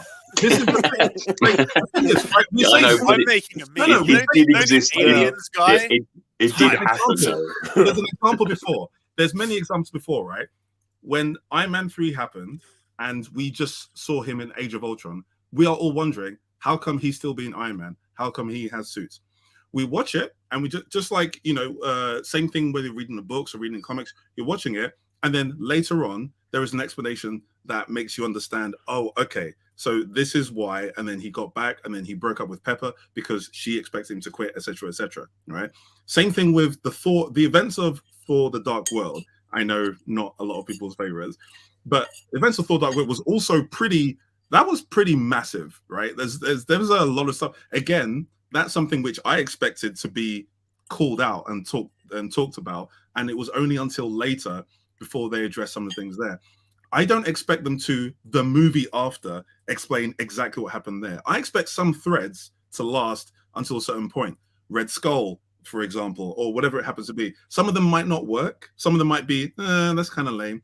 But either way, I don't expect the movies immediately after, or that movie itself, to deal with the consequences of their story. The Rise of Skywalker and all that stuff, they had no plan to even start with. They had plans, but really they did. threw them all out the window. They had no plan. Kevin Feige takes and this is why directors say, some directors, like, we don't really like working with Marvel because they have certain stringent sort of things that have to work with. They have it's a bigger bracket, story, close bracket to every single piece that they have. And the thing is, I completely appreciate all of that. However, that planet shouldn't exist anymore. but then also the other thing as well is the fact that so we're talking about the consequences of the movie itself. Now, the Eternals also has to set up eight or nine people, or at least half of those well enough to care about the team as a whole. And I can't believe I'm saying this, but even something as crap as Suicide Squad, even though I'm obviously not saying that I want a fucking title card of everyone's name or a pose and whatever. You at least had an idea of what Captain Boomerang was about, what Killer Croc was about, what Deadshot was about, what Harley was about, and what El Diablo was about. Not much, but enough, right? To kind of understand why they're doing whatever it is they're doing. You don't really get, and I mean, and people I think Phastos, Druid, Makari, and Sprite are the four that have their own story things going on, or their own internal things. Whereas Cersei, Ajax, Icarus, and potentially Fina, because she's got her weird not memory stuff, but those are the only ones that have direct celestial relation stuff going on. The big who's the big Asian dude? Sorry, say again. Who's the big Asian dude? Oh, crap. You have to research. While you're searching that, the perfect example of this exact same thing is Gilgamesh. Gilgamesh. Yeah, Gilgamesh. In the Hobbit trilogy. There are like the 13 dwarves. None of them are relevant. Yeah, exactly, and that's it. He's like Gilgamesh. In terms of what I remember, I don't remember his name, obviously, but in terms of the character, he was the cook, and he looked after Thena. Hero. There was more, no. So for me, Gilgamesh was really powerful for me. When he was one of the strongest ones, but that doesn't make him great. No, forget that. It's not even that. When she was going through that mad weary, he was the one who said, they decided we have to wipe her memory. That's the only way. She didn't want to do that. She didn't want to wipe away her connections to everyone else and everything like that. And they said, we can't just leave her like this. He said, I will stay with her. That for me is a deep unconditional love. It means me, it has connections to people who have mental issues, perhaps, and someone saying, no matter what, I'm staying with you. 100%. The best thing that Gilgamesh did as a character in that movie was take himself out of the movie. 100% agree. And it was kind of, but I mean, either for me, that moment, this is what I mean. Those moments between them for me is powerful, and there were powerful relations to regular things that happen in regular families. The way that he sacrificed himself for her, even you mentioned Sprite's whole deal, which I agree that there's so much more exploration that could have been done there, especially before it was solved. There's so much exploration that could have been done. Yeah, that really fucking pissed me off. Yeah, it was just totally... here's a loose thread. You I are will cured. solve it. Yeah, That's you Definitely. that was really bad writing. Definitely. But also like no disrespect. If I wanted, so the whole concept of like that like is linked to like, you know, humanity and all that kind of stuff.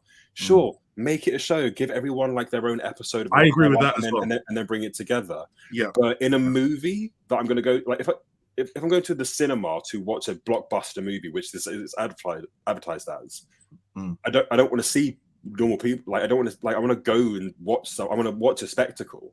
Like cinema is beautiful. Like I love watching cinema and cinematic movies. And there's a difference between that final fight for me is one of the best like powered fight combos that I've seen. Like even some of the ones they had before where they're teaming up to fight to beat off I forget what they call them now. Because that was the most annoying for me. The most annoying part of this movie was that thing that evolved towards the end. That was the thing that can't get out of my head, and that for me is the biggest thing that draws it down. But the way that they fought together, for me, DC have been trying to do this for ages and have not done so. They've just got individuals doing random crap. This is them actually fighting as a team, and then at the end, the way that they're all trying to essentially fight Superman and the way it's going back and forth was really a big, massive spectacle for me to see. The effects were amazing. I agree that it was a massive spectacle, but I also think that I just didn't really care who won. Yeah, like which is fair enough. Put that exact same concept of like the team fighting together against this one big thing. You know what? I really enjoyed that in the Avengers when they did it like 10 years prior, where I cared about all the characters and I was watching them and seeing how they work as a team. Because 100%. In this one, it was just a bunch of people fighting a dude who's super powered, and also them being like, cool, we don't really agree with you anymore, so we're just gonna beat the shit out of you. We don't really actually have a plan to stop this big giant thing coming out of the earth. They had a plan. They had a plan B as well. They did have a plan, yeah. Cool. It was maybe that's the part I fell asleep. Please enlighten me on what the plan was. Was it when how many more movies have we got to go through? We'll move on. It's only 4. Your score though, Alex. I'm not giving it a score. It's an irrelevant movie. I give it a 0. It's a completely irrelevant movie. I would 100% rather watch Zack Snyder's Justice League 4 times over. My god! Yeah, there you lose me. That's where I lost you. You were Christ defending the movie about normal people when they're gods. They would. The arguments I will take, but that above Zack Snyder's, no, that one I won't. You just said it was Marvel's DC. That was just for shock value. In other words, a better DC. Oh no, I completely disagree with that. Like, I'm sorry, the movie is not better than fucking the Zack Snyder's Justice League. That's a fucking absolute bullshit. I've had bowel movements that are better than Zack Snyder's Justice League. I've had burning pisses which are better than Eternals. Oh my god! All right, we're gonna move on. Okay. Next up is an actual good movie that deals with a large cast of people that we do care about and ends in a massive spectacle in a fight. People have had previous movies better on nostalgia, but yeah, no, let's do it.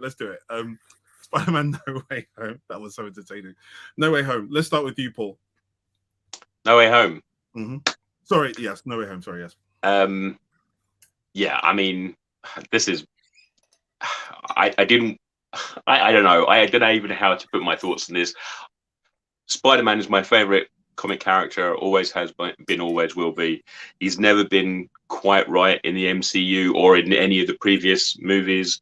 And the final sequence of this film, it was everything that I wanted, and I cannot wait for the next Spider-Man, movie if they do one, or the next Spider-Man appearance. And I really, really hope they do hold to that last 5 minutes of the movie.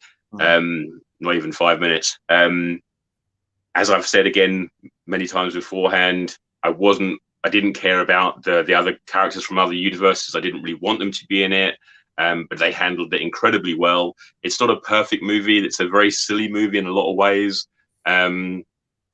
I didn't really like Magic Ned, which obviously was a weird combination of them trying to put America in it and then deciding at the last minute not to have her, and so replacing her abilities with Ned. I think that might have been a more interesting choice to have America in it. But obviously, way too many characters in this movie already, so completely understandable why they didn't do it. I wish they'd come up with a better way of maybe having just Doctor Strange be in it rather than the Magic Ned bit.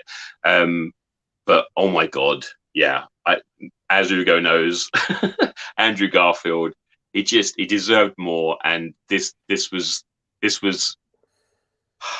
Swan song. yeah, this was for him, more than anybody else. Tobey Maguire had his day, and he came back and sort of like, had a nice old time kind of thing. But if he hadn't been in it, whatever, Andrew Garfield needed this movie, and I'm so glad he got it. And he doesn't have to be in anything more. I don't care if there aren't any more. I'm not screaming out for there to be another Andrew Garfield Spider-Man movie, but this was a nice, callback to what happened to him. Yeah, it's a really, really powerful movie. When it's powerful, it's heartbreaking. It like makes you cry. They handled May's death like really, really amazingly. There are so many. I've watched it a bunch of times now, and there are huge problems and huge silly things that happen. But when it's this fun, it's this enjoyable, and they've managed to keep as many, or I'd managed to avoid as many spoilers as I possibly could, and still went into it not really understanding what I was going to get, having little glimpses of possibilities. But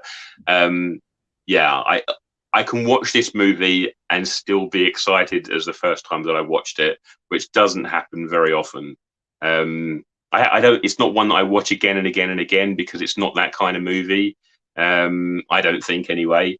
But when I'm in the mood for watching it, I'm all in, and the emotion is all there again. It's. I'm trying to do these ratings with like a critical eye, which is why possibly some of them that I enjoyed more when I originally watched them, like Shang-Chi, for example. If you'd asked me to score it when I just came out of it, I would have given it much higher.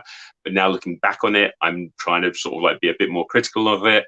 And I would try and do the same thing with this for Spider-Man as well. I'm not going to go on to a big thing about it because I will just get very, very excited and just, ramble on like I do. But I love this movie. I love Spider-Man and I love this movie.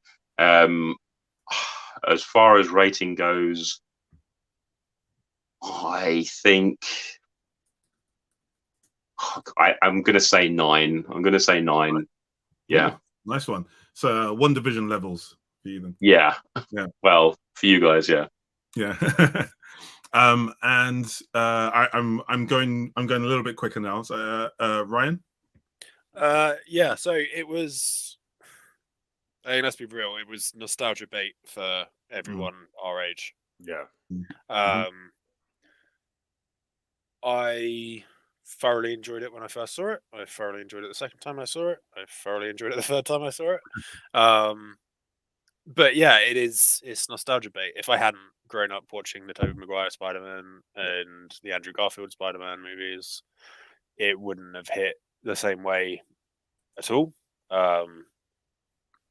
Which means, I don't know. What does it mean? Does it mean that all of my scores are ultimately meaningless? Yes. So, yeah, I mean, everything that they did really, really well. I agree with Paul that the Magic Ned thing was a weird take. That being said, I like the guy, and I thought he had fun with it, and I appreciated him having fun with getting to not just be the goofy side character and actually having something to do in the movie. So that was nice. Andrew Garfield's redemption was just incredibly cathartic to see. And Tobey Maguire will always be like my Spider-Man, I guess. So to see him play kind of like the mentor role and the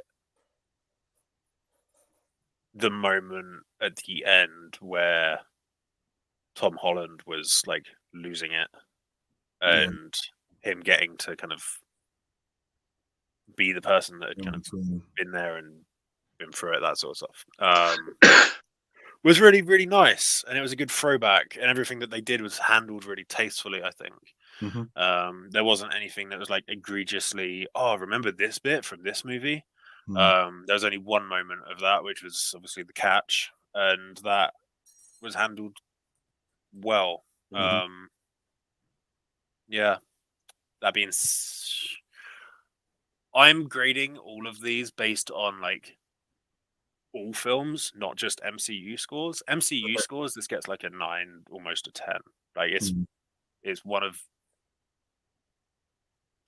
for different reasons than like Winter Soldier and Civil War. This is probably my favorite MCU movie. Okay. Purely because of the like nostalgia that's tied into it, which obviously sullies the score a bit. Yeah. In terms of like all cinema, which is how I've been scoring these up until now, it's probably an 8. Okay. So yeah. Cool. Makes sense. And I'm only this one. I'm going through partly quicker because we spent a long time on the other one, but also partly because we did do a session, quite an in-depth session on Spidey, didn't we? So Alex, go ahead. So my main problem with the Eternals is that no. I mean, when it comes to No Way Home, there's not really much you can say. If you're within the ages of like 27 to 38, maybe like a 10 year gap of like growing up when the first Spider-Man was announced, and even if you're old enough or lucky enough to remember seeing the first initial Two Towers trailer before that obviously changed and everything, that was like. That like cinema in terms of like superhero movies wouldn't be as kind of cinematic and flamboyant as they are without things like X-Men and Spider-Man. But Spider-Man was definitely much the hero. Yeah. X-Men was kind of like more grounded in reality or tried to make it like visceral and real, whereas Spider-Man very much went into the kind of campy hokiness of it, which is great. I very much think that No Way Home, Homecoming, and Far From Home to me is actually quite a solid trilogy of a character. It's very hard to find a lot of trilogies that are quite good, and I think that I would probably put this on par similarly to like the How to Train Your Dragon movies, and the fact that each movie by themselves is very good, and then some of them are a bit more campy and a bit more whatever, but overall they have quite good individual things, and then the overarching story is quite decent. I think that the Andrew Garfield stuff, because I was obviously never a huge fan of the amazing movies, but I think I always liked Andrew Garfield purely from the fact that the guy just fucking loves the character. You can get that with everything that he does. I think my main thing with this movie in terms of the actual enjoyment I had watching it wasn't really the movie's fault. It was primarily the marketing, because Sony just always will just shove everything it can into the fucking trailers and stuff like that. And then obviously art and promotional art. And again, like most of us, if we collect figures or toys of something, you'll probably see the Lego art sort of spoiled scenes and whatever. So that kind of, I'm trying to think whether or not I would have enjoyed it more, not knowing that, the original people were going to be back and stuff. But I can't deny, like, being in a cinema where people were like screaming and cheering when the portals opened, and like just that kind of that whoosh of cinematic experience, probably similar or akin to when Infinity War came out and people were like shocking and silent at parts they needed to be. I think Tom Holland's really good. I think Zendaya is actually really good too. I like the fact that it's kind of one of those movies which is like the origin, but the origin stuff happens, but in the later movies, because obviously one of the big gripes that everyone had was that when he came into Civil War and Homecoming, he was already like booted and kitted with all of this amazing stuff. So like, why is he's basically just like Iron Man Jr. with spider powers as opposed to Spider-Man? And this kind of does that thing of like, no, we're going to make him this version of Spider-Man. I would say marking wise, I'm stuck between a 7 and an 8. 8 for like pure enjoyment, and probably 7 for like the cinema, because I do understand there are a few things that are wrong with it, and I know that my nostalgia is a big part of what lets me enjoy it. But I'd say a fair 8. I can give 7.5. I don't want to do halves. I don't want to do halves too much, so I think I'll go for an 8 on this one, purely because I think there's much more good in it than bad, and some of the bad stuff is purely from other like parameters. Mhm. Cool, gotcha. So yeah, Spider-Man No Way Home was weird because there was the whole marketing thing, and I have to say that affected me more than I expected. The way it affected me was a lot of the crowd pleasing moments kind of were taken away because of the trailer. Yeah, like saw this coming. It was weird. So I know a lot of people had this feeling. There was this feeling of general like, oh, I haven't felt this way since Endgame kind of thing. I have to say, I did not have that. Endgame for me, both Infinity War and Endgame, I got far more of a emotional kind of highs and things like that. 100%, yeah. Spider-Man. However, and so I tried to imagine what would it have been like if I didn't see that. Try to remove the bias of the marketing side of things. The story was good. I was afraid. I think a lot of us were afraid of that. It would just pander to the nostalgia, and although it had the nostalgia bias, which is 100% true, they at least still had a good story laid on top of it, and things like that. All the things that you said about Andrew Garfield, I can't tell you how much I adore his portrayal of Spidey. How much my canon is always that 90s one, and he's the one that will always remind me of that version the most. And seeing him get that last hurrah, little really small acting choices made me just like, that's why he's my Spidey. And it'd be really subtle. Like Ryan gave a really good example of a Toby moment, which is like, this is Spider-Man, that stepping in between sort of thing, which is like absolutely the case. And the strange thing is, even just something as simple as Garfield's reaction to the webs, even after they said, right, let's just forget about this, and he's still just kind of, it's that stuff really spoke to me, even though it's really tiny kind of thing. But yeah, I could go on about him for ages. I can't help watching there's lots of stuff that takes it up. Oh, obviously also the last 5 minutes, whatever it was, that gave me an unbridled amount of joy. That just like the final swing. Yeah. Just the situation that was being set up, that origin story. It's like, we finally got it. And like you, I'm actually more excited for the rest, even more than this No Way Home. And so there's a lot more going for it, maybe, than things going against it, because I do have problems with it. Some of it being, when I see Doc Ock, for example, I know that I'm getting excitement because I know who Doc Ock is. And I know, like, we've been through that journey. And sometimes my brain switches to what if I knew nothing about it kind of thing. And so there is a reliance. There's quite a reliance with a number of characters. Oh, absolutely. But then you can... My thing with that, because obviously every single one of the villains has no setup whatsoever within the movie. If you were to watch it in a vacuum, it doesn't make any fucking sense whatsoever. It relies on shit tons of backstory. Yeah. But that backstory exists. Yeah. In the same way that every MCU movie has fuck tons of backlog that you sort of have to know before going into it. So, and that totally makes sense. Yeah, the trouble is with every single one of these movies is you can't judge them in a vacuum. Yeah. But so what I gathered from a lot of people watching Infinity War and Endgame, that they didn't need to know all these characters specifically to be able to enjoy at least those two in a vacuum. Like like if their first introduction to Star-Lord was what we got in Infinity War, they can tell it's love of her life, this is his motivation, and then at the end the reaction from seeing the new Gamora, and same with some other characters. Okay, Vision, don't know what he is or whatever, but now they get, because of the way that they're trying to take out the Mind Stone, they get an idea of what it is.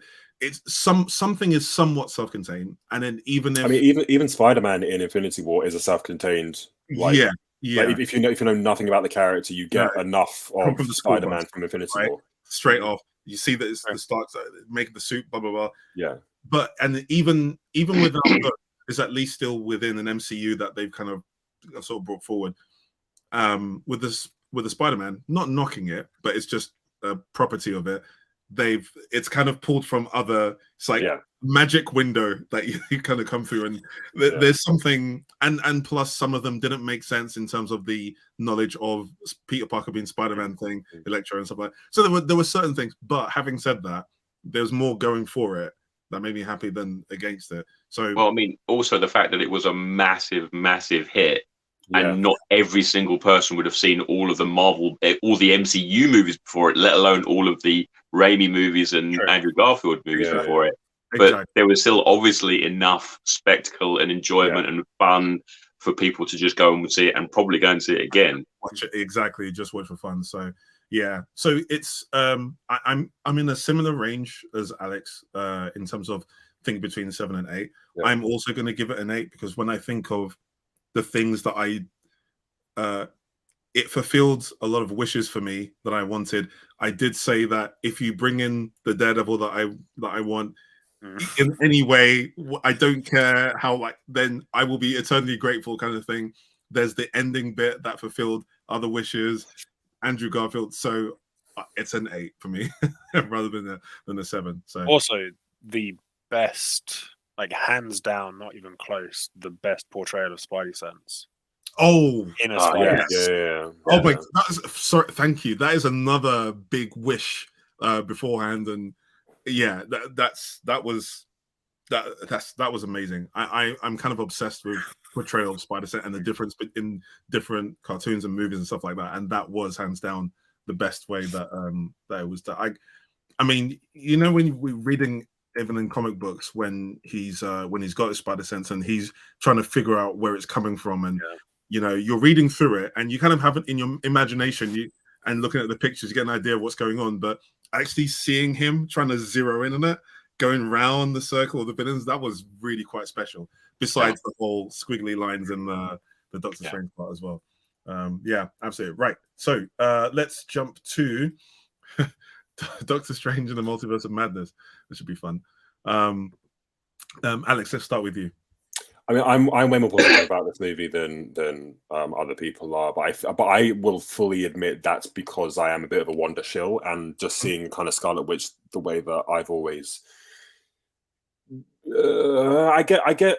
So after reading House of M, Scarlet Witch kind of became one of my favorite. I would love to see this explored in like with like a good actor and a good kind of story thing.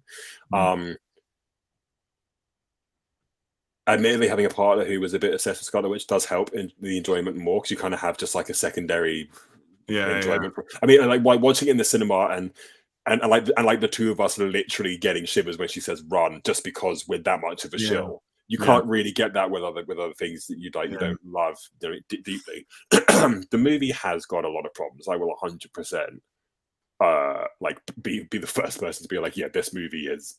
It's a lot for a lot of different reasons, but I do kind of love a lot of the visuals that do come from it. I do like a few things that they chose to do. I think that I don't know if I had Cumberbatch burnout, because obviously we had him in Homecoming, then we had him in Multiverse. And I don't know whether or not I was a bit more, because when I remember watching the movie, I was just kind of like, okay, cool, let's get back to the Wanda stuff now, please. Which isn't obviously what you want from a Doctor Strange movie. I'll be honest, I do have a bit of this is purely just a me thing, but like when I was doing my whole fan fucking fiction from God knows how long ago, I was like, I would love for the Doctor Strange sequel to be like a real kind of scary horror movie, and I'd love them to do like variant versions of the heroes we see. And when I heard that Raimi was going to be in it, I was like, oh, maybe we can get some of that stuff. So maybe we can get something like Nightmare, or maybe we can get something like. Me personally, I kind of wanted to, even though I'm arachnophobic, I kind of wanted to see Man Spider as like a variant Spider-Man, especially after Homecoming. Can you imagine if someone just imagine if Strange was like, Peter, you here? And then it's just like this big fucking thing. That'd be a mess. But then I was also in my head like, oh, what other variants could they potentially get away with doing in a movie that's like the movie of we're gonna throw everything weird at you and see what your stuff. I didn't hate the Illuminati. personally, I had Reed Richards for me, but that's only because of internal stuff from like productions. Whereas if I didn't know that and who was in it, I think I would have enjoyed more of the Illuminati stuff more. But it also made me realize that I maybe just don't like Captain Marvel's power set as like a thing for the character, because obviously we got it in the kind of Rambo adjacent one, and I was still kind of like, oh, this is a bit dull. But as a Scarlet Witch movie, fucking loved it. As a Doctor Strange movie, could definitely do with some improvements. But then ironically, our universal favorite What If was the Doctor Strange Doctor Strange one. Yeah. And I kind of wish that there was a little bit, okay, apart from Paul, but the rest of us like that the most. Wait, what was yours? It wasn't zombies, was it? Whose? Paul's. Yeah, probably. Okay. But we've already battered. Yeah, we did that. Yeah, but it's kind of like I don't know. It's a thing of like that was already done, so obviously they couldn't do that again. But then most of the stuff in this is just. It's kind of just Raimi being Raimi. Kind of the same way that Batman Returns was very much Burton being Burton with the property. Yeah. It's kind of felt like Raimi. Yeah, exactly. Exactly. Yeah. But no, I could easily watch all the Wanda scenes on YouTube and have a really great time watching that, because I think that I do personally think that Elizabeth Olsen is probably one of the best unexpected castings for me in terms of like someone actually being very much enjoyable to watch with the character. Yeah. And I'm looking forward to seeing more. So, what are you giving it? What I give Homecomings an 8. I would say that I would give. I'd probably give Multiverse a 6 as a movie, and then a 7 as a witch compilation. 6.5, or you want to stick with one? No, I'll stick with 6, because like the movie's got so many fucking story problems to even begin to dissect. Gotcha. Awesome. Okay, let's go with Ryan. Okay, time to dissect some of those story problems. So, wait, sorry, I meant Paul. So go on, Ryan. Yeah, like Alex, the only parts of this movie that I thought were like actually genuinely good were when they went really hard on the horror with Scarlet Witch. The issue with that is that based on previous MCU properties, shouldn't have happened in the first place, because this is probably the biggest shining example of when the MCU connected universe multiple writers thing fails. Yeah, because the Wanda in this movie is not the Wanda that ended WandaVision. Yeah. Not even close. This is the Wanda from the Elseworld WandaVision story, where at the end she goes even more batshit, kills all of the people in the town, and disappears, and they can't find her. Yeah. Because like you can blame it on the Darkhold and whatever else, but there is not enough justification for the Darkhold. Like, it's just lazy writing. It's just it's a MacGuffin to explain why she's a different character now, which really damages a lot of the movie from like the perspective of someone who's coming from the MCU, like back catalog, rather than coming into a Raimi movie because you like Raimi films. Because if you're coming into it from the perspective of I'm a Raimi fan and I like cheesy Raimi over the top stuff like Evil Dead, then it's not a bad movie, I suppose. I'm not personally. I think Raimi's fine, but I'm not like a huge Evil Dead fan. And they do not make any real use of the title of this movie. Multiverse of Madness could have been so much. They gave us flowery New York. They gave us we want to exposit this backstory. So the main characters are gonna wander over memory pads. That's going to explain exactly what we want it to. Like it's just so lame. Yeah, and Paint World as well. Don't forget Paint World. Yeah, I definitely. I think the biggest problem with this movie is the title. Yeah. And the marketing and the title. I think for a while it was going to be called Shattered Dimensions because they couldn't do that because of the game, the Spider-Man game. But I think Shattered Dimensions might have worked. I think even that. I think they should take the focus away from multiverse. In fact, like they can't. This is the multiverse saga, Hugo. This is the plan they had from the get-go. So what's your score, Ryan? Oh, okay. I'll be done then. Sorry, go on. Last thing then. I despise the power was with you all along trope. I fucking hate it. I hate it. Yeah. Unmentionable, unfathomable ways. And so for the entire story to be America can't do this because America doesn't have control of her powers, and then Doctor Strange says, No, you can do this. She's like, oh shit, yeah, I can do this. I'm going to do it now. Solves entire movie. It's really shit. It's really, really shit writing. And it's not earned at all. Interestingly, like, do you know what? I've thought the same, and I actually still do think the same. But the weird thing is, it also makes sense. When I look at it logically, it also makes sense, but it doesn't mean that it's not bad writing, if that makes if you know what I mean. So it's not illogical, it's just not really interesting to see. So her first instance of using the power deliberately ended up sending her parents obviously the mention. She's too scared to actually activate. It only activates in panic and things like that. So was the first one deliberate? I thought the first one was because of a bee. Exactly. Because a bee scared her. Sorry, it was a bee scared. So it was by accident, but she doesn't want to do it deliberately because what will happen. So it's like, she's not going to even try. She doesn't trust herself.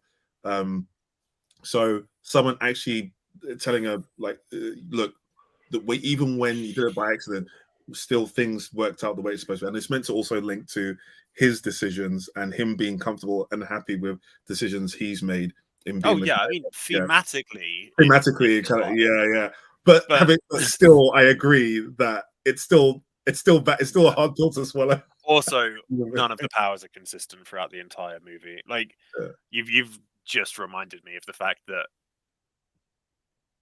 the first time she uses her powers and she gets scared by the bee, her parents get like sucked away into the portal, which never happens again. The only person that ever gets sucked away into a portal from that time on is her, because she's trying to escape a situation. Realistically, what should have happened in that opening scene is the bee scared her. Her brain was like, fuck, gotta get out of here. And then she gets vanished away. And her parents stay in whatever dimension. And she's trying to jump her way back. Basically, like fucking Quantum Leap. Should have been how it worked. Yeah. I feel like of general inconsistencies with powers happens, that one is... Oh, it's minimal. It offends me the least because of the... like the first time nature of it, and it offends me. But I do understand what you're saying, because like that's one of those things where it's like a really small change just would have made that. Also, Doctor Strange, I get this is the first time where Doctor Strange's magic starts to become obviously more of a problem in the sense of every time they show Doctor Strange on screen, they want to show new spells. And so the spells are getting more and more like over the top. But because of the nature of his superpowers, there's never explained any kind of reason why he wouldn't just always go nuclear. Like, he, like when he's fighting big eye demon. Yeah. He takes apart a bus really easily, just piece by piece. Yeah. Deconstructs a bus, Mm. and he never ever uses those powers again. Yeah. No, I hear what you're saying.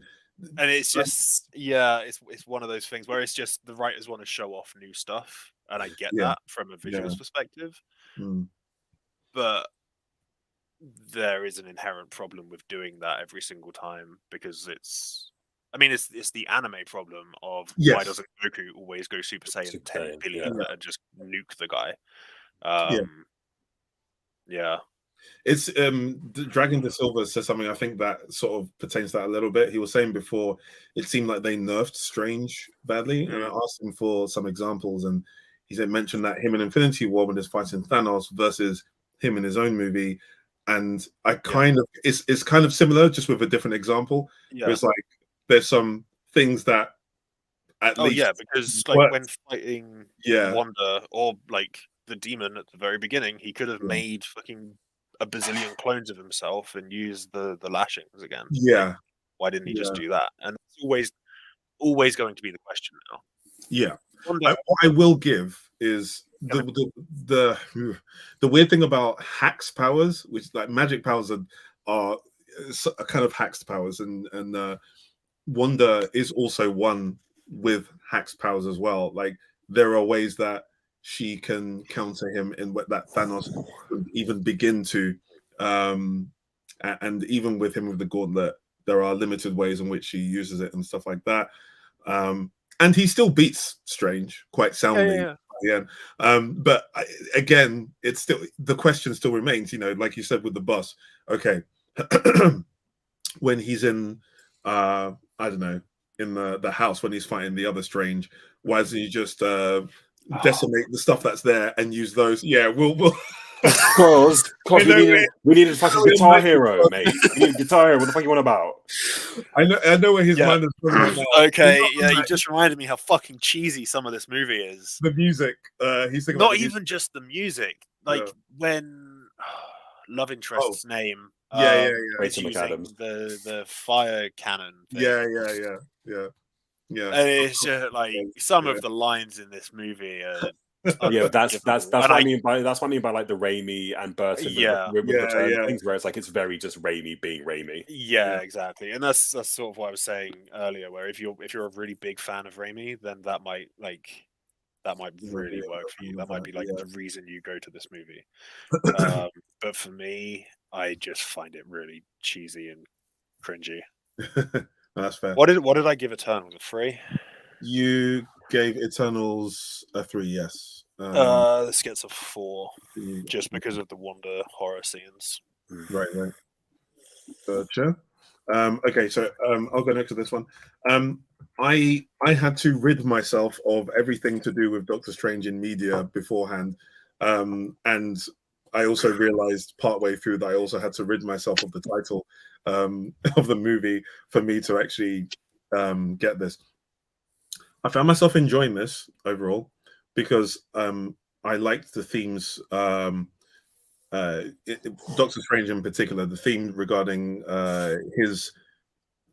him being asked, "Are you happy?" Being the one that's always holding the knife, the guy that's making that hard decision, always being the one to do that, and it kind of, is there anything for yourself that you want? And he keeps lying to himself and things like that.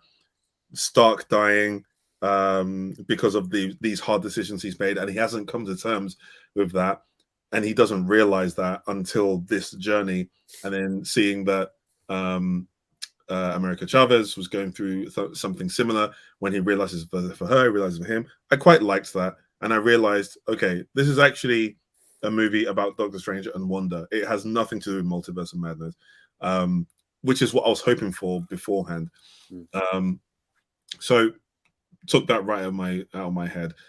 There are a number of issues that Ryan mentioned. The memory one being quite a big one for me. The memory pad thing, that was a really lazy way of getting those details from their lives. I would have rather that happened through the story. But but I did find a lot of things cool, and there were a lot of cool callbacks to the first movie. The horror elements, in the Raimi fashion, I found quite cool, because I think back to that Doc Ock scene in Spider-Man 2, right? And it was that kind of style, and I remember I always found that charming and fun, and there were a lot of moments like that here, and I found that quite cool. I found it quite cool seeing Kamatage defending and the way that they were doing it, fighting together, and I thought that was pretty cool. And in particular, the zombie Strange, I didn't see that coming, and that did surprise me, that they left that thread from the beginning of the movie, and the way they used it at the end, it was quite satisfying, and I thought that was pretty cool. And yeah, I found it was just kind of like okay, not as hyped up as it was supposed to be. It was more on the level of the first Doctor Strange movie, maybe a bit less in some ways, but it's kind of raised by the fact that it's Wanda, and like Alex, I kind of have a bit of a bias towards Wanda, mainly because of WandaVision. WandaVision is what did that for me, and I'm just, right, I am a full-on fan of I'm really interested in anything that happens regarding Wanda or Vision right now. So yeah, I found myself enjoying it. That fight with, I think, was it Shaw McGorath or something, the eye thing, that fight was pretty innovative. I really enjoyed that, and the chemistry between him and Wong. I love the fact that Wong is Sorcerer Supreme, and it gives Strange a ladder that he still needs to get up, and it makes Wong far more relevant as well. So yeah, I thought that's pretty cool. So yeah, this one's difficult. I reckon I probably enjoyed it a little bit more than Alex. I think I'll probably give this a 7. Yeah, it's. I have to say, on repeat watching, it's very much a go to my favorite parts. Or favorite scenes thing. It's a compilation movie. Yeah, exactly. Paul, go ahead. Yeah, I didn't like this movie. After watching it a couple of times, I've liked it less and less each time. I find more and more things I dislike about it. And the whole, I mean, like, Wanda finds America and says, I'm going to use my magic powers to help you use your powers so that you can send me to a dimension where my kids don't have a mother, and then I'm going to go and live there. Is that okay? Yeah, cool. Oh, and by the way, this is Stephen Strange, and he's going to help you, find your parents and use your powers and stuff like that. And then the movie's over. I mean, and you don't have to go through all that other stuff. It was just, it's such a, I mean, it took a couple of, viewings to realize that, but it's just, when it's so, when the whole movie is so completely pointless, and when they make a character so completely different than she was in her previous iteration, it was just a massively wasted opportunity. It doesn't feel like a Doctor Strange movie to me at all. You guys, am I frozen or? No. Oh, okay, cool. My screen's doing some weird thing, which is flickering. I just didn't enjoy it. I wanted to like the horror aspects for it, like a couple of you guys have said, but I didn't even find that particularly interesting. I found Strange himself to be kind of annoying in it. There's such weird little moments, like the bit where he gets Bruce Campbell to punch himself, and it's going to last for a week or something like that. I mean, it's so dumb and like unnecessary. It's not funny. I mean, if you asked him to do it for 10 minutes or something, or half an hour, or even an hour, yeah, okay, fine. It's still a really cruel thing to do to somebody just because I can't even remember what he did. He thought that he'd stolen the cloak from the museum, sort of thing. So he makes him punch himself for a week. It's just, money is actually because he was just charging America money for the pizza ball. Which realistically, it was because it's a throwback to Evil Dead, and absolutely fine. But surely there must be a better way of doing it than that. There must be a better way of showcasing what Bruce Campbell can do with physical comedy than just having him squirt mustard over himself and punch himself in the face or whatever. It was just dumb and just annoying. And as much as I was excited by the Illuminati when I first watched it, and we all got super excited. I had no idea who was going to be in it. I'd avoided spoilers like the plague. I was pretty sure that Captain Carter was in it, but other than that, I really didn't know. But since watching it again, you can't help but notice how extremely bad they all are. I mean, Reed Richards is literally introduced as like the smartest man on earth or whatever it was, and he makes such dumb decisions. They all do, really, going up against this character. And a lot of times in movies, me particularly, I can throw logic out the window and just go along for the ride and just really be enjoying what I'm watching. But in this, I just was questioning every single thing. And the more I watch it, the more I question what happened. It did feel like more like a what if episode than something set in the main 616 MCU or whatever. They did completely, mess up the whole multiverse thing. I thought it'd be so cool to have a whole bunch of strangers all together in one room. Yeah. How could they not do that? I mean, it just seems like such an obvious thing to do, and they barely meet. I mean, I don't think they actually any of them. Oh no, they do. Two of them do meet. Yeah, and I actually kind of liked. I think I remember at the time when we talked about it before that a bunch of you didn't really like the whole music fight thing. Musical. No, I really enjoyed it. I really liked that. Yeah. I thought that was really, really cool, and it was quite inventive. Yeah. So at the beginning, I felt it was a bit dumb, right? The first time I was just mainly because it was like, what about your other abilities? It's the main thing that kept coming to mind. Like, there are so many other things that you guys do that you strangers do so well. Why have you resorted to this? Yeah. And then, but it was inventive and playful, and I thought it looked really good on screen. But I analyzed it a bit. I started to overanalyze it, and then can you make us go all full screen again? Oh yeah. Okay, yeah, no, it's definitely my mind's weird. It's glitching for some reason. But yeah. No, it's yeah. So I actually analyzed what they would do. So from a musical perspective, I was looking at what they were doing with the music, and then I actually found it quite clever. Yeah.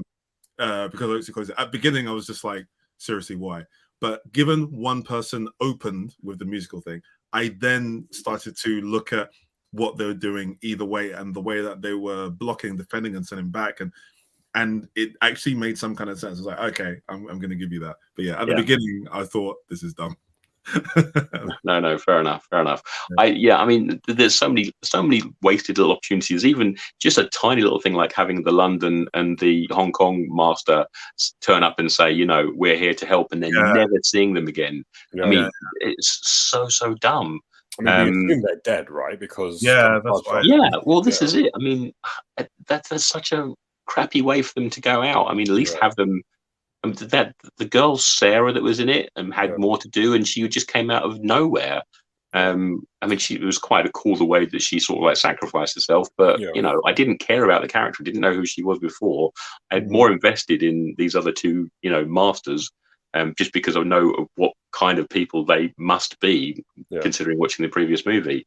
But yeah, I the more I watched it, the more I dislike it, and it's just got worse every time I've watched it. So, I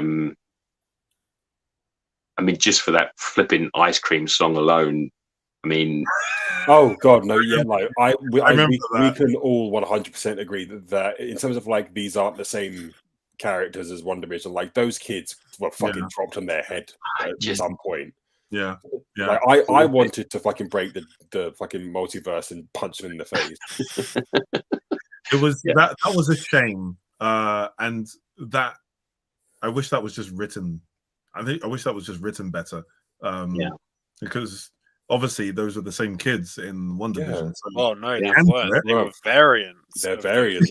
Not all of the Lokis were the same. This is very true. That's very true. Oh, don't open that. Maybe some of the other kids are less awful to watch on screen.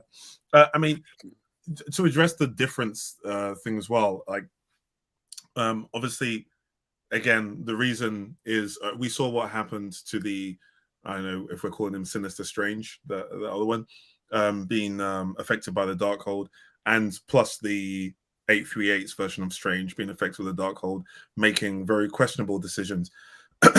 This, I presume, is what's happening with Wanda. It's not satisfying because we don't actually see the journey between. We saw the end of WandaVision. We don't see the journey between the end of WandaVision and the Wanda that we saw here, even if they're affected by the same kind of thing. So it's, yeah, I think that's a shame and a missed opportunity. I guess they're also thinking this is a Doctor Strange movie or something like that. I don't know. But well, the really annoying thing comes from not the movie itself, but an interview with the writer after the fact, where he revealed that this movie was supposed to be like the beginning of the corruption of Wanda. Yeah, that is a shame. And then he decided pretty much unanimously from what he says. Yeah. Why should we let another movie have this really cool villain? Yeah, that's so he pushed really hard to have Wanda be the villain in this movie. Yeah. And that's why it was rushed and whatever else. I don't mind her being the villain, but if they try to contend that this is the beginning of her, then that is a big massive. Well, no, it was supposed to be, and then the writer said, "No, I want her for our movie. Why should some other writer get her?" Like it's like this. Yeah, it sucks because this could have been a if they'd have focused on another villain with Doctor Strange. Like if they'd have done the Nightmare story. I was going to say Nightmare was such a perfect pick for this movie. Yeah, and then have us like slowly see Wanda kind of succumb to the temptations of the dark. Exactly. Yeah. Then it would have made a hell of a lot more sense to get this Wanda in another movie. Yeah. But exactly. Yeah. And it would even have made a bit of sense because she would have then been full evil at a point where presumably the Kang stuff is at more a fever pitch, and then she's probably needed at the very end in an unredeemable state to help or something like that. But yeah. Okay, I'm gonna. Oh, sorry, Paul. I can't remember. Did you give it? You did a score. I will say, God. Just because there are some moments in it, and because I love Elizabeth Olsen, I'll say a 4. No, I was expecting the 4 or 5. All right, so I reckon we could get through this pretty quickly. Thor: Love and Thunder. Fuck everything about this movie. We don't need to spend much time on this, right? Okay, right. Let's start with. I'm going to start with myself. I think it's been a while since I started with mine. Looney Tunes. I was expecting Looney Tunes. Came out with Looney Tunes. I couldn't quite believe that a number of people were saying that this is better than Ragnarok or whatnot. Who the fuck said that? Oh my gosh, there were some reviews, just when the movie was just being released or when there were premieres and stuff like that. There were some people, some were on one side, some were on the other. Yeah, I was expecting Looney Tunes. I laughed. I laughed during the movie, but I was not expecting it to be good in any way, shape, or form. So it's like when I'm going into a Fast and Furious kind of movie. It's like I'm expecting certain things, and then even after that, it grated on me more and more the more I even just thought about it. And I haven't gone back to watch it, and I don't intend to. This one I'm going to put this one as a 3, because the 3 is really because there were elements of Mighty Thor that I did like, particularly the way that the sacrifice worked at the end, the ingenuity of breaking Mjolnir into pieces, and the way she uses to try and stop the sword being going back and all that kind of stuff, and some of the few emotional scenes are there. So I've got that as a 3. Paul, go. Yeah, I hated this movie. The only thing that when you sort of like watch internet people talk about movies and stuff like that, I saw an article about the whole Korg being an unreliable narrator, and the movie starts with him telling a bunch of kids a story, and he narrates the entire movie, and it ends with him, telling the kids. And basically, he wasn't there for everything, so he had to make an awful lot of it up. And that's the only way that I can justify this movie in my mind, is that this is Korg's story about a thing that may or may not have happened. I mean, it literally might not have even have happened. And that's the only way that I can accept this movie's existence, is if it's a story from an idiot made of rocks. Yeah. I hate Korg now so much. I cheered in the cinema. I really enjoyed him in Ragnarok. I accepted he was in Ragnarok, but this movie, I despised him. And when he supposedly died, I cheered. I was like, well, I didn't cheer. I just went, oh, thank God. And then fucking guy carried on living. There's a bloody hair tie or something like that. I mean, Jesus Christ, this movie is so bad. This is Taika Waititi being given complete creative control and just going, let's fuck with them. Let's see how far I can go, and let's see how ridiculous this is. And, that they still say, this is okay. We're going to actually put this out.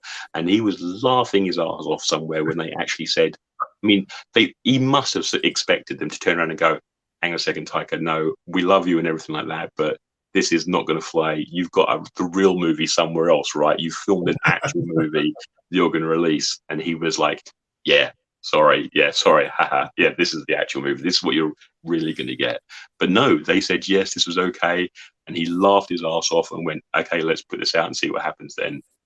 I love Taika, but this is, I've lost so much respect from him after watching this movie, because he clearly has zero respect for the MCU, for any of the characters. And it's just dreadful. I could go on and on. I could dissect it so many times. The bloody stupid goats. God. Do you know what though? It hasn't made me lose respect for Taika, I will say. Like, there are movies that he has done. Like every director has the crappy stuff that they've done. Like, and in the past, not their latest movie.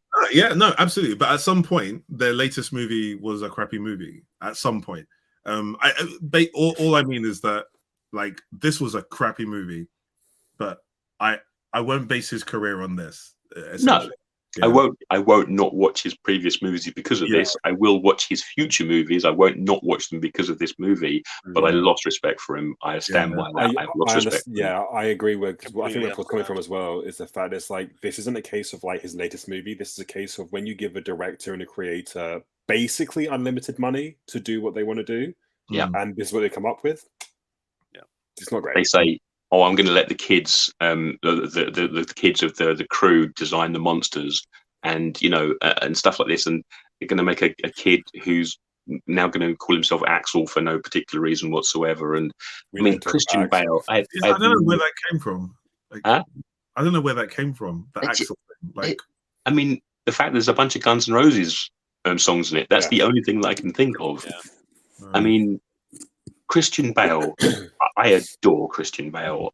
He is just the most incredible actor. I've watched, I think, everything that he's been in, apart from maybe a couple of the slightly more obscure ones that I haven't.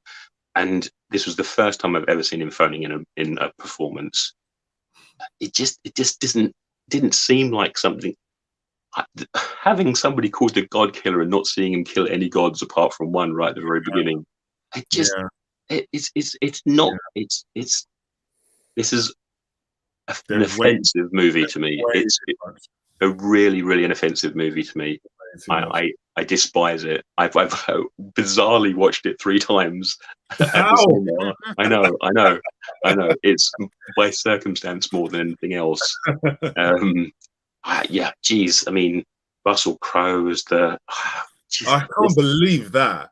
I remember being a bit interested because of the actors they got. Christian Bale, Russell Crowe. I thought, so they're going to give this a little bit of, and instead we got what could have happened in Ragnarok if they went the other side of the line. Because I remember when we were thinking about that, it's like, he teetered right on the line enough for me to really fully enjoy this. and if it went the other way, they couldn't gone. This is just way over. The whole Stormbreaker being like a foretold thing, even though Stormbreaker didn't even exist until they really needed it to fight Thanos. It's just there's just so many leaps. I think I missed that. Well, because it was the key to the door to eternity. Yeah. Oh, right. Yeah. And like Eternity is like one of these like amazing characters from the comics, and they turned him into like a wishing well.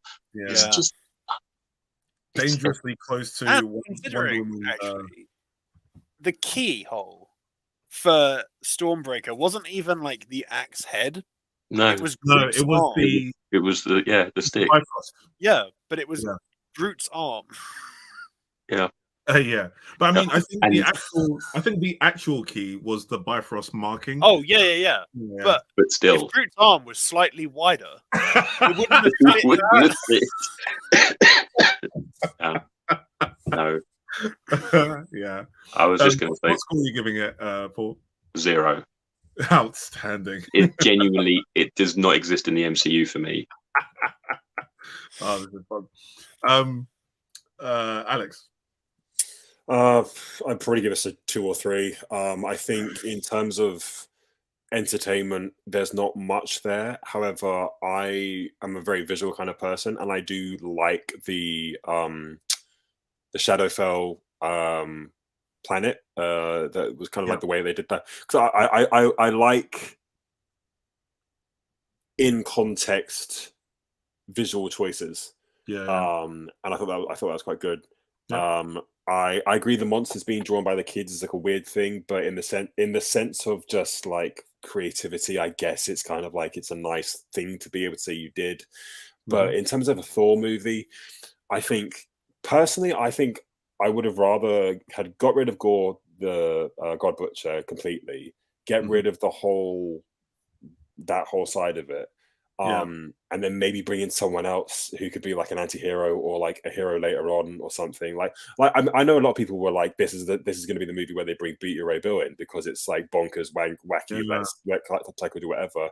And that might have been cool, because then it would have been Thor, Mighty Thor, and Beta Ray Bill on like this kind of whatever road trip kind of thing you want to call it, which I think might have been a lot of fun. But this is just, I think they tried to put stakes in this when everything was so jokey that you're dealing with stage 3 or stage 4 fucking cancer, and you're talking about it like with a joke, and I'm just like, there's this element there which I think you need to have some semblance of like, this is quite serious, and you don't.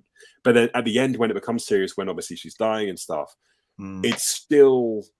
But right before that, she was like saying her hero pun that was her first time doing it. So this is one of those movies that I think Thor: Love and Thunder is a perfect example of as to the tipping point where Marvel decided to change their plans. Because obviously the visual effects wise, this is the movie where they were like, we should probably give our team more time to do certain things, because the actual effects when he's like astral projecting to people is the fact they've changed it twice and both are equally terrible is mind-boggling to me. But then also story-wise, they've obviously changed a lot. I think it's really sad that Thor is out of the original 6 Avengers. Thor is the one with 4 movies, and one of them is good, one of them is decent, and the other 2 are just awful. However, I would say, and I think this is mainly because of the characterization of a lot of people, I think I would rather watch Dark World again than this. Oh, 100%. I think the Thor and Loki dynamic is better than Jane and Thor dynamic. Yeah. And it's really sad because Natalie Portman isn't a terrible actress, and neither is Chris Hemsworth. Yeah. And the two. Yeah, and the 2 clearly have chemistry. Like the first Thor movie, I was like, oh, they kind of got quite cute-ish chemistry, and I'd like to see where this goes. But yeah, it's just wasted opportunity. And I think this one's more offensive because of how much they spent on it. It's kind of like, yo, you could have saved Africa from world hunger like 3 times over with this movie. Yeah, I actually, interestingly enough, the montage of their relationship, I would have been a better movie. Yeah. I wasn't mad at the montage of them the way that their relationship kind of went. I think going like off. You say, sorry, Sorry, go on. go on. And I was going to say, going off of what Paul said, because that's reminded me in terms of like the montage stuff. I think this movie would have been better if it was marketed as like a special, like a Valentine's special or something. The same way the Christmas special was done for Guardians. And they marketed this like a Valentine's special, and then like really narrowed down and took gore out of it completely. Yeah. No, I agree. If they just did a like the Guardians thing, just a special thing that almost. I mean, but even with the Guardians one, they managed to make it relevant to the rest of it, to the MCU. But if they just kind of keep it almost away from the MCU, just like a small little thing, then that would have been. Sorry, can we go full screen again, because Ryan has got stuck in a weird grin and it's freaking me out. Well, now he is grinning, but just to freak out Paul. Sorry, Alex, did you go with 2 or 3? I'm gonna go with 2. Yeah, I'm just gonna drop it down to 2. I just remind you that they made Stormbreaker a pet. No, they made Stormbreaker a character. Yeah, they made it a boyfriend. They made it an age. Yeah. You're right. But no, I do like the fact that the black and white planet was a thing. Like I wouldn't have seen that in another movie because I don't think it would have made sense. And this one, it kind of did. Yeah. But yeah, Christian Bale completely wasted. Should have been used somewhere else. Do you know what? The you know that whole ex-girlfriend thing? If the rest of the movie was great, I wouldn't have been too mad at that little joke of the ex-girlfriend thing, if they didn't overdo it. If the rest of the movie was awesome, then in a Taika Waititi land, I would have allowed that. In Ragnarok, there are certain things which it's not what I would lean to, but in the grand scheme of things, they gave me a movie to enjoy, so I'll accept that. The throwing of the ball against that's what heroes do, and it hits his head. For me, that's really stupid, right? But given the movie, I'll accept it, kind of thing. So it was kind of a similar thing with the that Stormbreaker for me. Ryan, go ahead. Yeah. Without parroting basically everything that Paul said, because I agree wholeheartedly with every single word he said. It does feel like Taika was just taking the piss out of anyone that likes superhero movies. And it's like, hey, this is the sort of shit that you guys like, right? Hey, yeah, you like this? And so, yeah, all of that. This is the only character, I think, in any franchise ever where they've taken him through a character arc in a full circle to step 1. Yeah. Thor in the beginning of the movie, well, I was like, hold up. Is this very... and I'm not going to lie, actually, when we saw it in cinema, I actually thought we were starting off in a variant universe, and then Thor was dreaming about it, and then they were going to make a joke about the multiversal stuff being dreams, but like completely like let it go and just be... And like Thor just wakes up and it's just like, well, that was weird, and then the movie starts, because I thought that's kind of what Taika would do. But he was like, no, this is Thor now. I'm like, oh, great, so Thor's back to basic Thor. Yeah, Thor is party Thor from What If. Yeah, and that doing the most times 1,000. That offends me so much. Doing fucking Zohan splits against 2 speeding hover bikes, and it's and the Guardians are there too. And well, are they? Yeah, they weren't the Guardians from what I remember. That's what I'm saying. It's just like it's that. I think that's another thing that's annoying about it. Is the fact that it hasn't ruined the Guardians, but it's also just been like a weird sour taste of like the Guardians were there for this. It's kind of like if you see someone getting mugged in the street, you don't stop it. You kind of feel bad because you're like, I should have done something. It's like, you guys should have done something. That's such an interesting metaphor. This goes back to what we were saying earlier about like follow-up films having to deal with decisions made in previous films. Because Taika just decided not to deal with it. Right. He just decided, oh, well, Thor was with the Guardians at the end of Endgame. I don't want him to be, so he's not anymore. And that was the extent of it. Yeah. Yeah. I wouldn't put that on Endgame in a similar way. Like I put that on Taika's dealing with it. With the storyline. Oh, but I mean, going back to the original discussion, my issue was never with the fact that the consequences haven't been dealt with yet. It was to do with the fact that the physics Yeah, we've set yeah. up in For the you, universe I remember, don't make yeah. sense with the discussion. That Yeah. But yeah, this one, it bugs me to no end that, one, we're never going to get good gore ever now. Yeah. Yeah. Because he's a really, really cool character that could have been fucking phenomenal as a villain in a decent movie. Like, he could have been a fucking, like, Thanos level threat. Oh, absolutely. Especially now we're getting, like, really, really out there with, like, the universal threats and stuff. He was played by Christian fucking Bale, and they wasted, like, it was offensive to me that he was in this movie, and they did what they did with him. Yeah. He had, like, one or two good scenes. Good in relation to the rest of the movie. The cinematography, whenever he was on screen, was, like, really cool. I liked the same as Alex, the black and white Shadowfell style thing.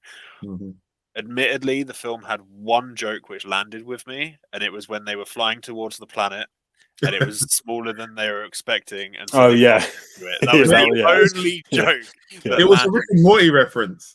To me, it was just a Rick and Morty it reference. Certainly felt like it was that kind of humor, and it got me. It was the only time during the movie that I wasn't. I can picture Ryan in the cinema watching it, going "ha," and then immediately going, "Damn it, God damn it, Ryan, you're better than this."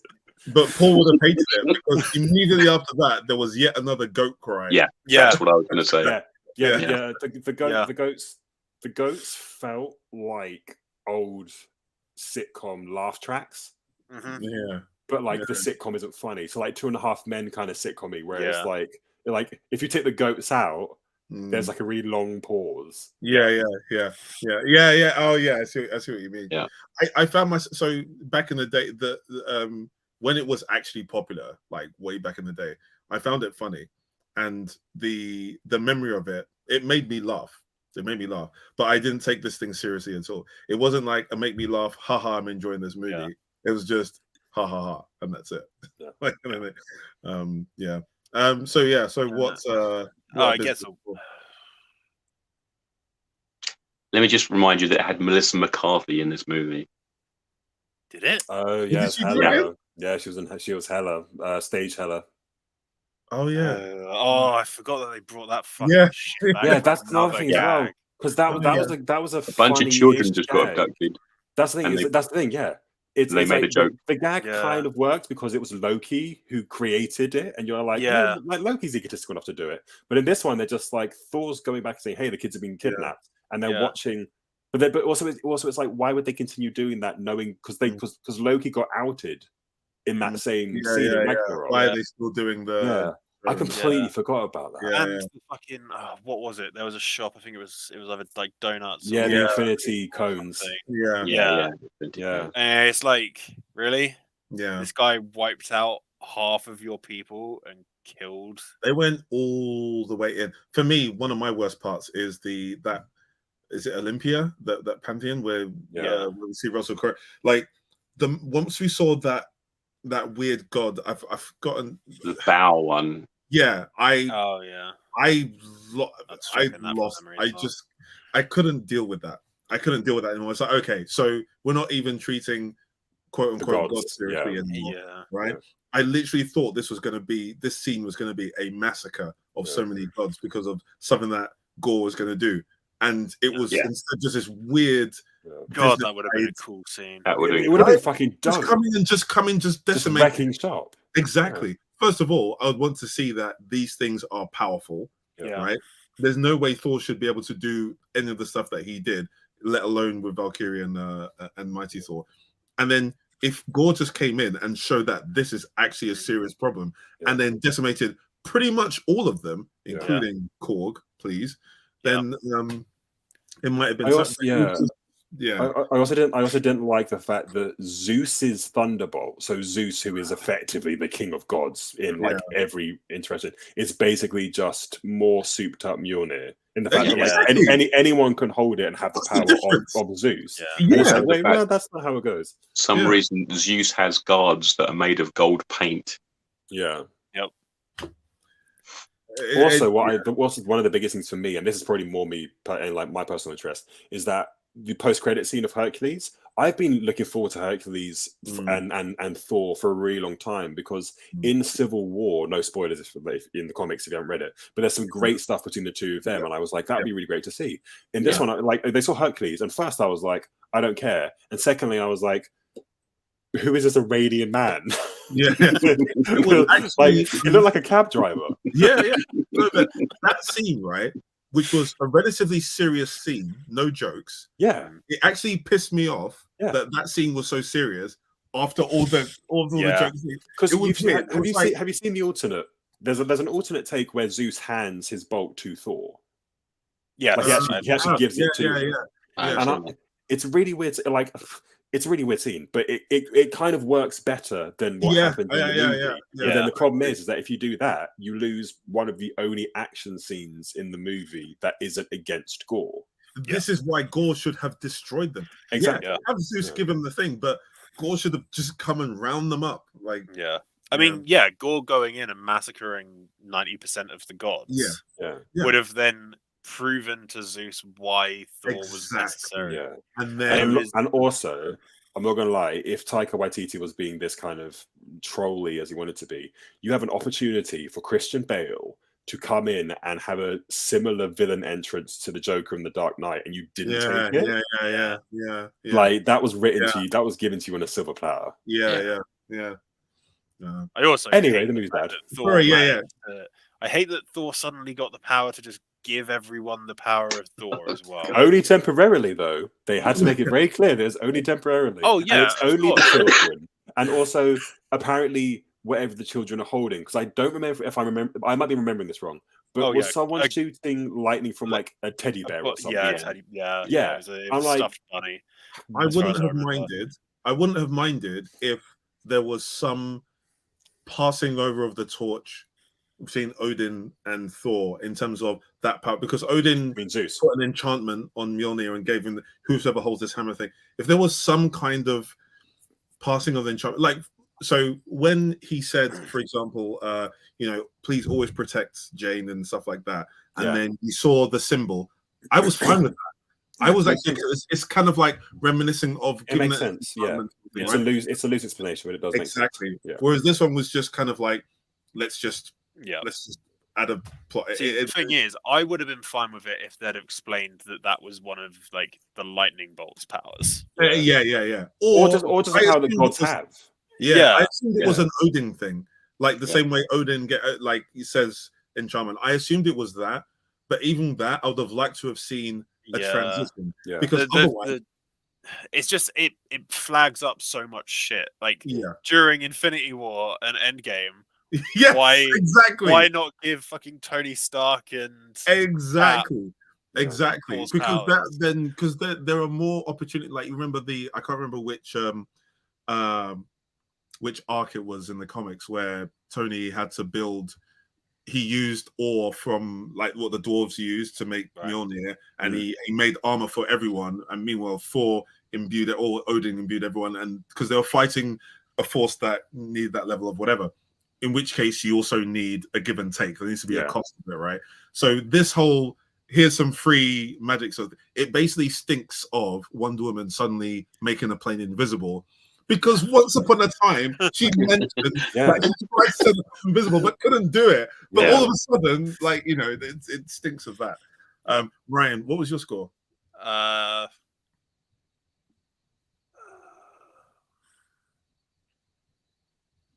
What did I give Eternals and Black Widow? I think I rolled Black Widow down to a 2, didn't I? Black Widow was a 2.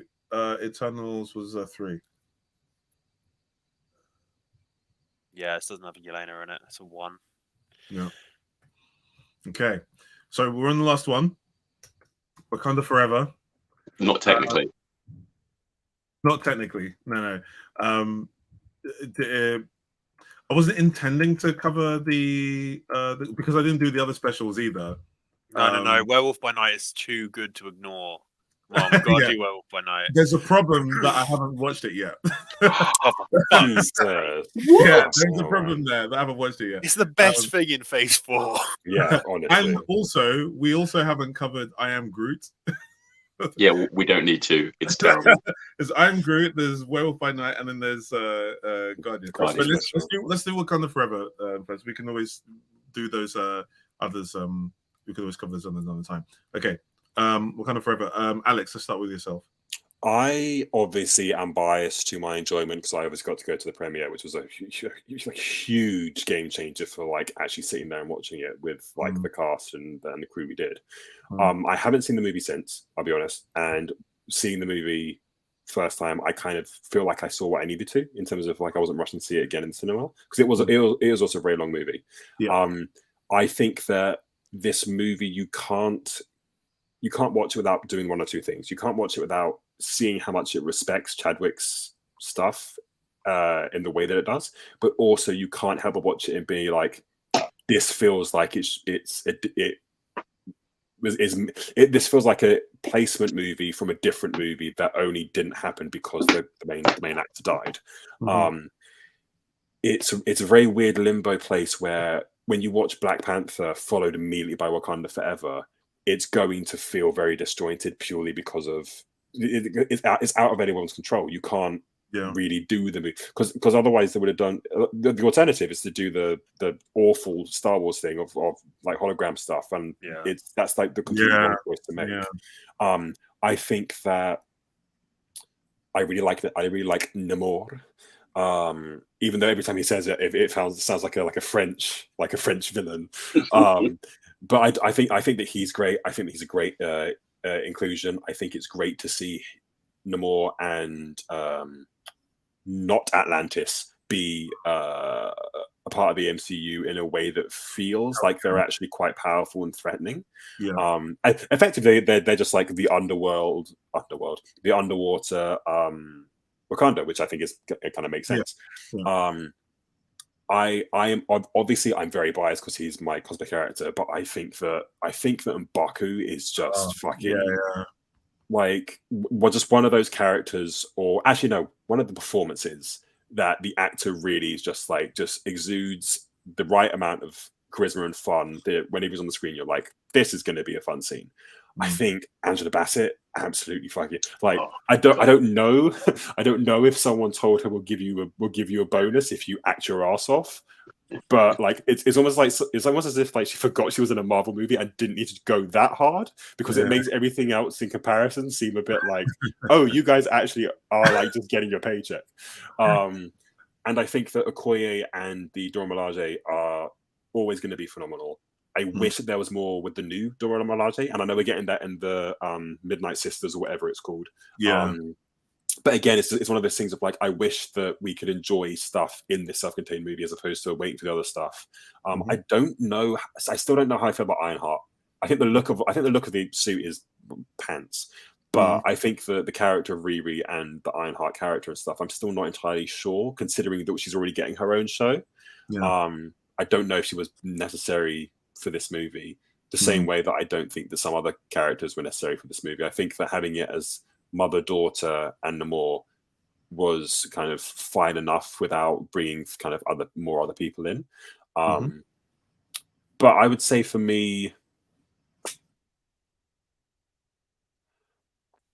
I'd probably give this a 7. Okay. In that I wouldn't rush to see it again. But if I was going to watch it, I'd probably sit down and like take the time to watch it properly, just purely out of respect for the legacy behind it and also what they've done with the film as well.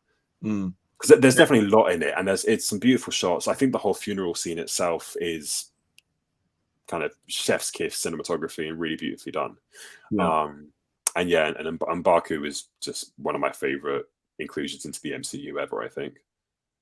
Yeah, I absolutely agree on the M'Baku thing. I actually like that he evolved to be a brother. Yeah, that's I like the stuff that they got him to do, because I kind of feel like he's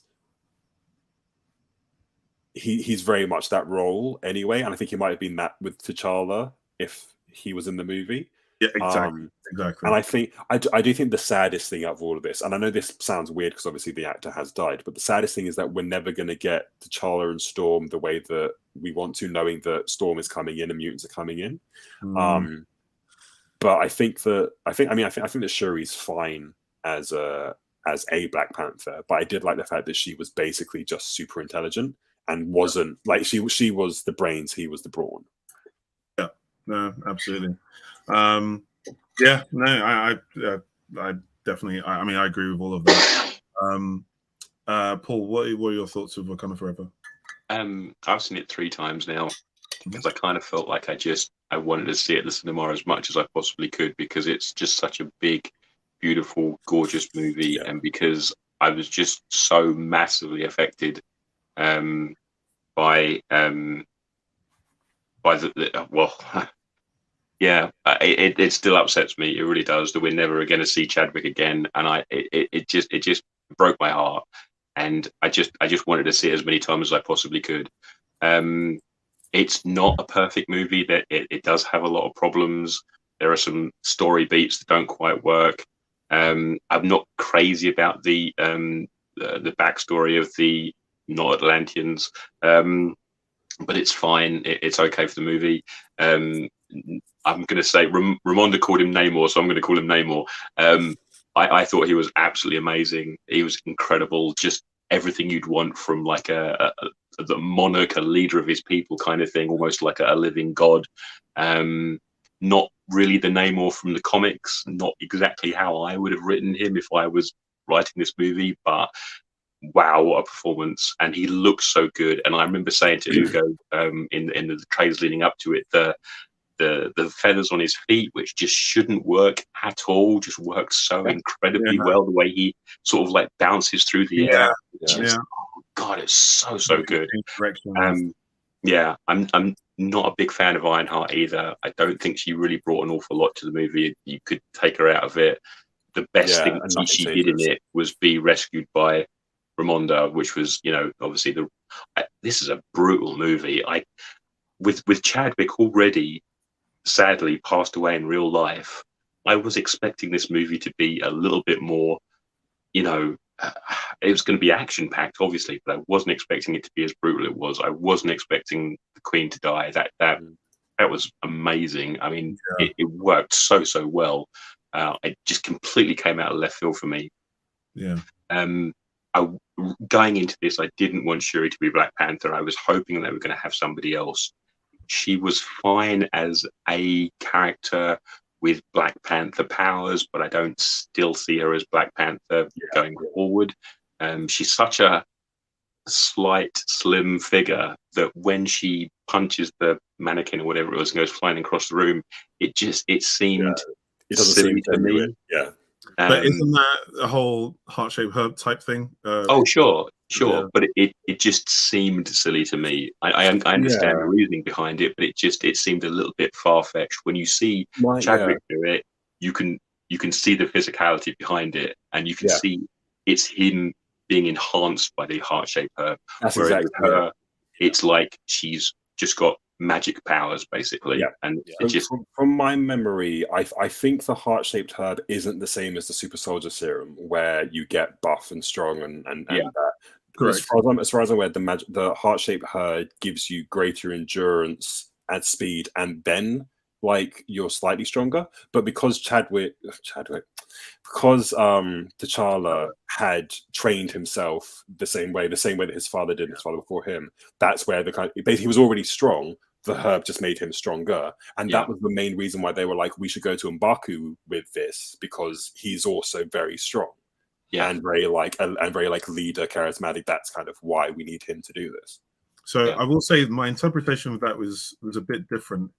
In the powers exhibited by them with the heart-shaped herb, I think is very much in super soldier territory, maybe even slightly more in terms of, if you see when T'Challa, for example, jumped up from in the casino scene in Black Panther, jumping up from there, it is a superhero jump. It is like it's not even just kind of enhanced kind of thing. It's pretty kind of cool. Some of the other things that you do. So I think the fights, that kind of physicality thing is more based on tradition. It seems. I think like the same way that Killmonger got that. So it's like we take the heart shape her powers out of you, and then you fight and see if you're worthy, and then you kind of put it on. But I mean that's my kind of interpretation. No, I mean I wasn't, just to be clear, I wasn't bothered by the fact that she has super strength powers. It just looked strange to you because I just didn't think it looked right coming from her. It's almost like if the heart shape had like magnified her already incredible intellect, something like that. That's exactly it. Yeah, you know, then yes, absolutely, and she'd become that kind of Black Panther. I was kind of almost expecting there to be more than one Black Panther. Actually, I thought there was going to be 2 or 3 people who were going to get Black Panther. Yeah, I thought that Okoye, Nakia, and Shuri were all going to be like different aspects of the Black Panther. I thought M'Baku as well. To be honest with you, I thought we were going to, because I thought that would just be such an incredible suit to see him as this big meaty Black Panther. I thought if they gave it to M'Baku, they were going to try and make it like white and kind of do a hearken to the comic look, which is obviously the white gorilla, which I know you can't really do because it's culturally sensitive. but that would be nice. But I have to say, actually, and this is really just cosplay style. I hate the fact I hate the fact that his new suit is different and he's got like the vibranium chest piece, because when he got punched, I'm not gonna lie, like my asshole tightened because I thought 100%. I've had this thing where everyone that I've cosplayed in a movie has either died in that movie or the next one, and I was like, I can't have this be another one. No. I really can't. But that's how fantastic a character he is, that you go from seeing holy shit towards then laughing at his reaction of being punched so hardly. I mean, oh God, M'Baku, I watch him in anything. I just want him to be in other stuff, just hanging out. Be careful what you wish for. Stuff. We used to have that opinion of Wong. That's true. That's a good point. That's a very good point. Yeah. But yeah, the press tour stuff with Anthony Mackie and Sebastian Stan, the 3 of them together, with Winston Duke. It's just such a fantastic. That was really cool. I'd love to see him turn up somewhere else, not Wong, like as you say, but in something else. I mean, I have watched a few videos since, one of those ones like Everything Wrong with Wakanda Forever, and there is an awful lot wrong with it. There's an awful lot of silliness stuff in it, but because of the massive, build up to it, because of everything, it's not so much I can forgive it. It just doesn't matter to me as much.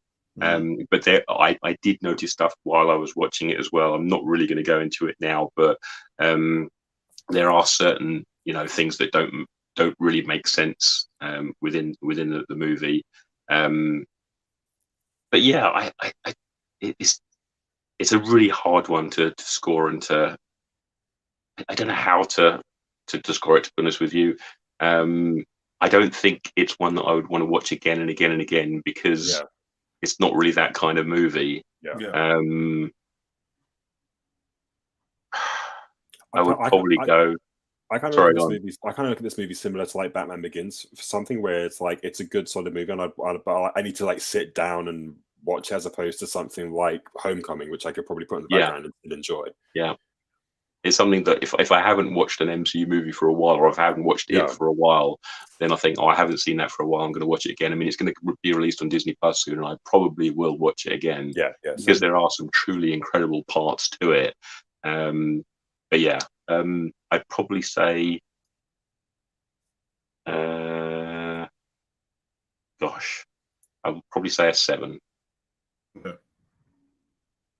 So Paul as well. And Ryan. I've thoroughly enjoyed most of it. Like you say, it was incredible. Like the entire opening was incredibly powerful. The respect, like, thrown Chadwick's way. Just in terms of like the legacy and everything was really, it was nice to see. And a cynical part of me is like, well, yeah, but of course it was, because they had to do it. Yeah. And it was so it was. I went into it knowing exactly what that opening was going to be, and so because of that, because I was prepared for it, I spent I spent the beginning of it watching the extras more than I was watching the movie. I see. And there was one extra as they were bringing the coffin down the aisle. Yeah. On the right hand side, there was one extra that was clearly never been told not to look at camera. I know exactly who you're talking about. We saw it at IMAX. Yeah, and we were at the front, and I remember sitting there being like an AD must have seen this on the screen. Oh dear.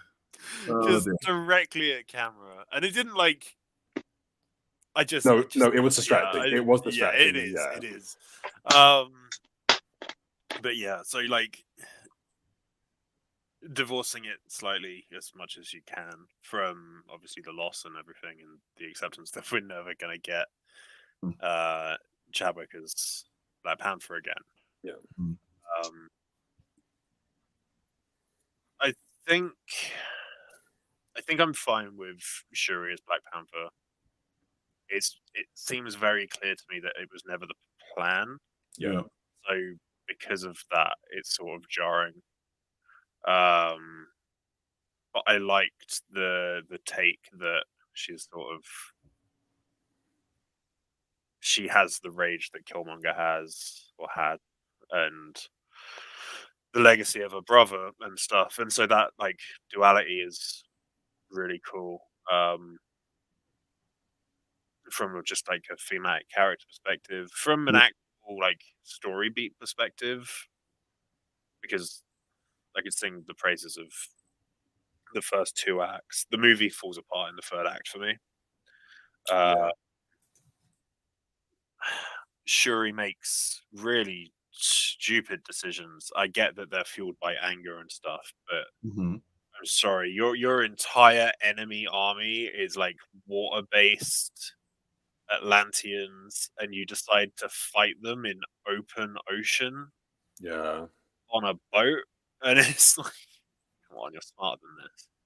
I mean, and I get that there was a plan to go with it. Yeah. That plan could have happened not on open ocean.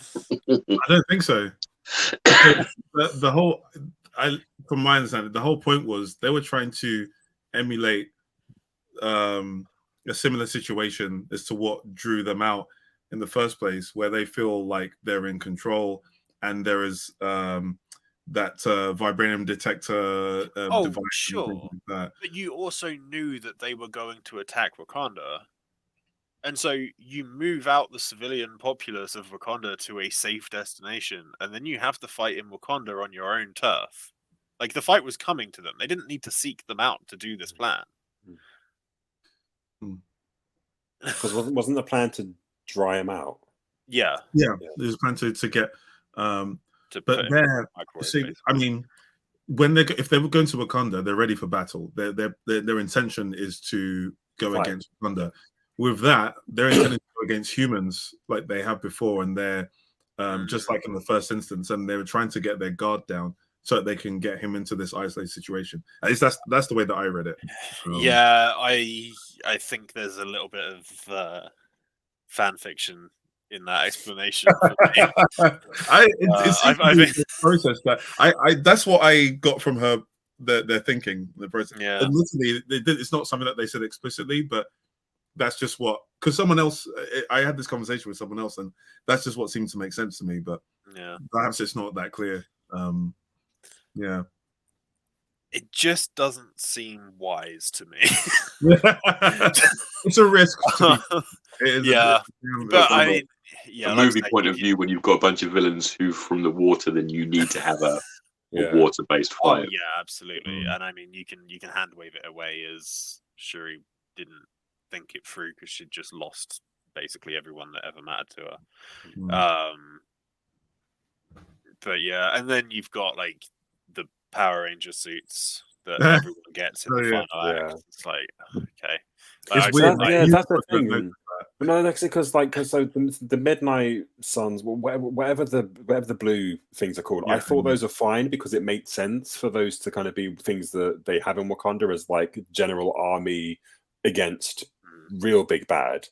Mm. I think it was a little bit silly that they had only 2 of them, but that's mainly just money.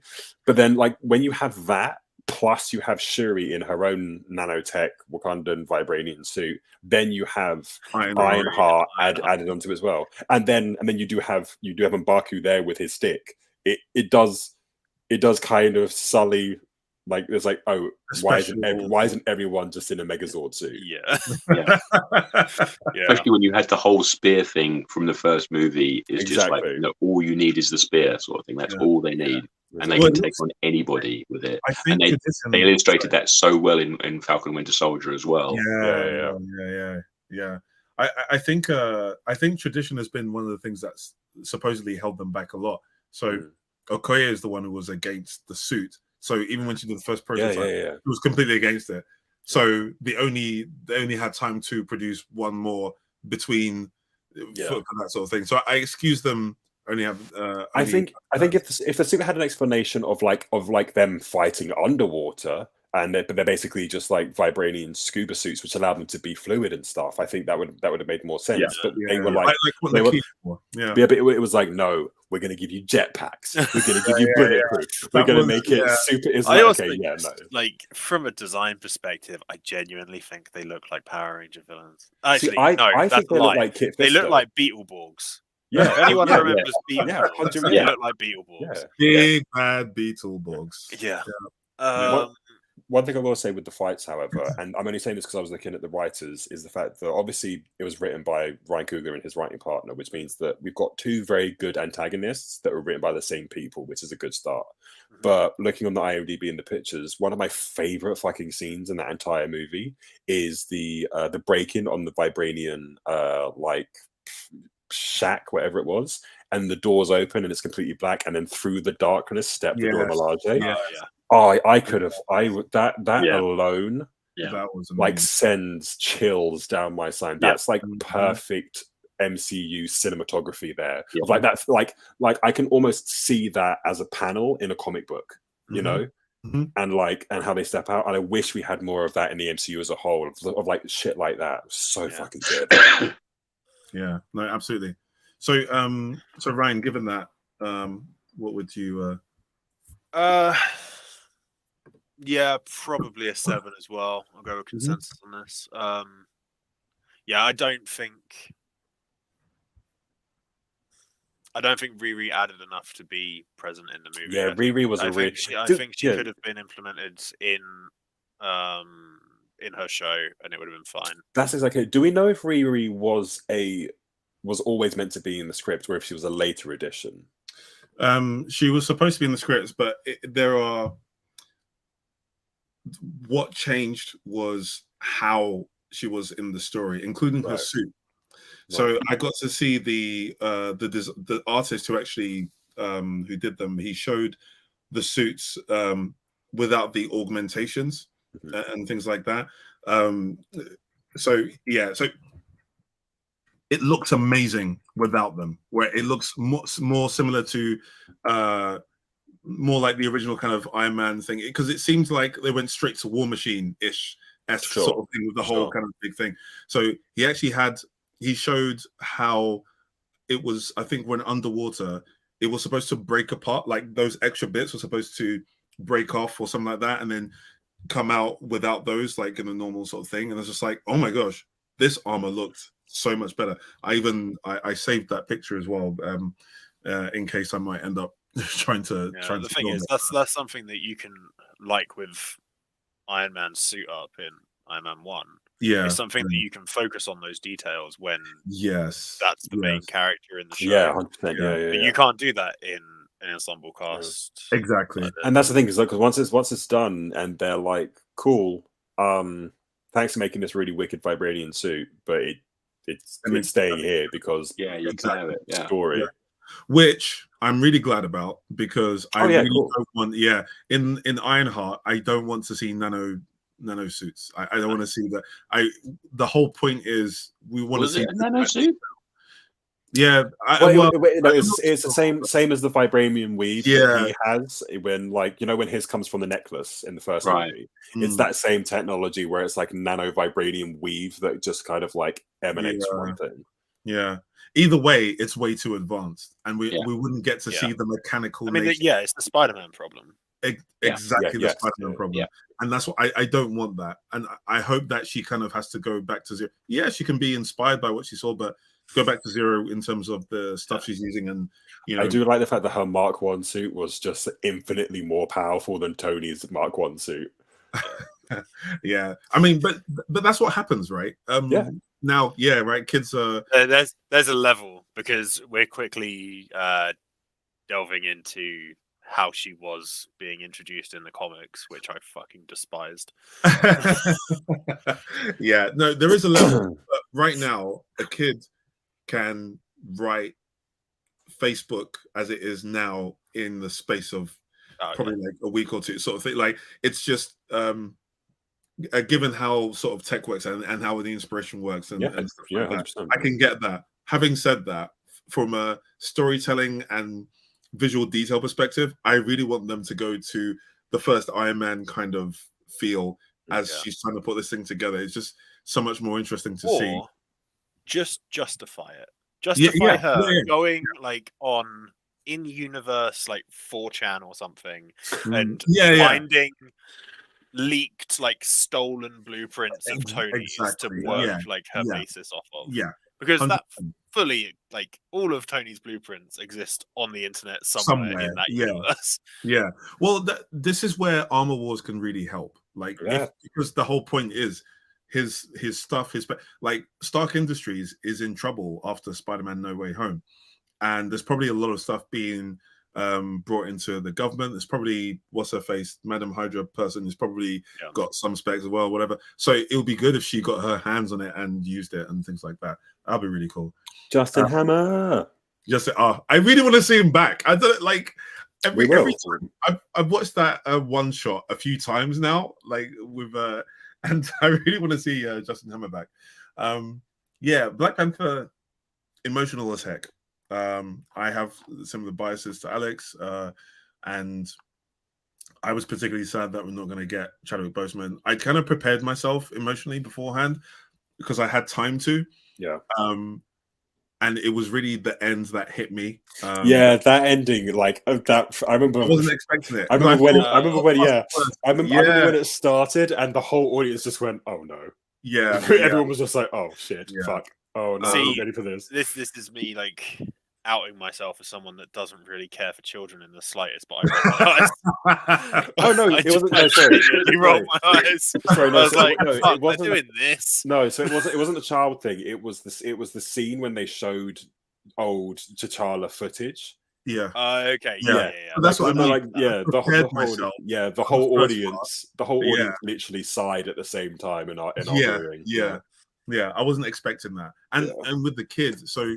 We were saying during the in the premiere, the kid was there, didn't know his significance at all. He was kind of, like, I guess, afraid of a few of the cosplayers and stuff like that. And I took off my helmet, my Iron Man helmet, and sort of showed it to him. And he came and he took it and sort of played it. I don't know if his mother or guardian, whatever, was taking pictures, and then he tried to put it on my head and stuff. It was all cute and whatever. And then at the end, when it got revealed that this is freaking new T'Challa, it was just kind of, oh my gosh, that was him. And it was really, it was kind of more significant for me in that moment. But I also wasn't expecting Shuri to be Black Panther herself, but also my interpretation is that she is not Black Panther at the end. It may be that she is a Black Panther, but she's not. Yeah, that's what I was saying. M'Baku coming out. I actually fully expect M'Baku to be either Black Panther or a variation based on his gorilla motif, like, or something like that. He's leading Wakanda as, like, sovereign, right? Yeah. Because I think she actually acknowledges that she is not the right person to lead them. I mean, that was great that she just didn't become suddenly noble like T'Challa, sort of thing. Exactly. It was still her. That it was really good. still her, even after the fight, even after she realized the right thing to do. She's still her, and didn't. It's not like, oh, now she's perfect. She's going to be queen now. It's like, no, M'Baku's coming out there, and he was the one given the right advice. He's the one who had the good sense in all the situations, and I love that he still had his sense of humor despite all that. So that he had all these wise things to say, but he still had the funny lines and the funny situations. And you bald-headed demon. I'll never forget. That's such a great addition. Like, it was great, and that was improvised as That's well. the complaint. Of course, it's improvised. Yeah. Do you think that Disney would actually write "you bald-headed demon" for a black woman? Never. It was brilliant. So, I felt they did really well given the situation. Like, to have a movie coming back with the main character not there, with the main actor not coming back, and still doing what they managed to do, I thought that was amazing. Visually, what they were wearing, everything, the funeral dresses and all that stuff, that looked amazing. It was really cool. And like you said, Angela Bassett knocked it out of the park. Letitia Wright, I felt, did a really, really good job as well, and showing that emotion and things like that. It was great seeing Killmonger doing what he does just in that situation. That was really cool. That was great.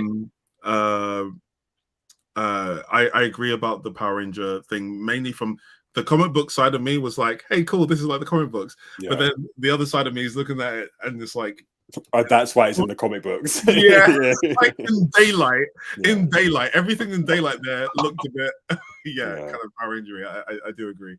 I don't for either of the Black Panther movies, I don't rewatch those a lot. I actually they're very powerful movies, and they're the sort of movies that I watch once and then it may be a really long time before I decide to watch again anyway. So same thing with this, same thing with the first one. My score of this is going to be an 8. When I look relative to the scores I've given the others and where I kind of where I ranked it, it was the first movie in the phase 4 for me serious, to have serious like themes and things like that. And I didn't mention them all, but you guys have pretty much said all that I would want to say about it. But yeah, it was refreshing having a serious MCU movie after a whole phase 4 of just over joke after over joke after over joke over breaking.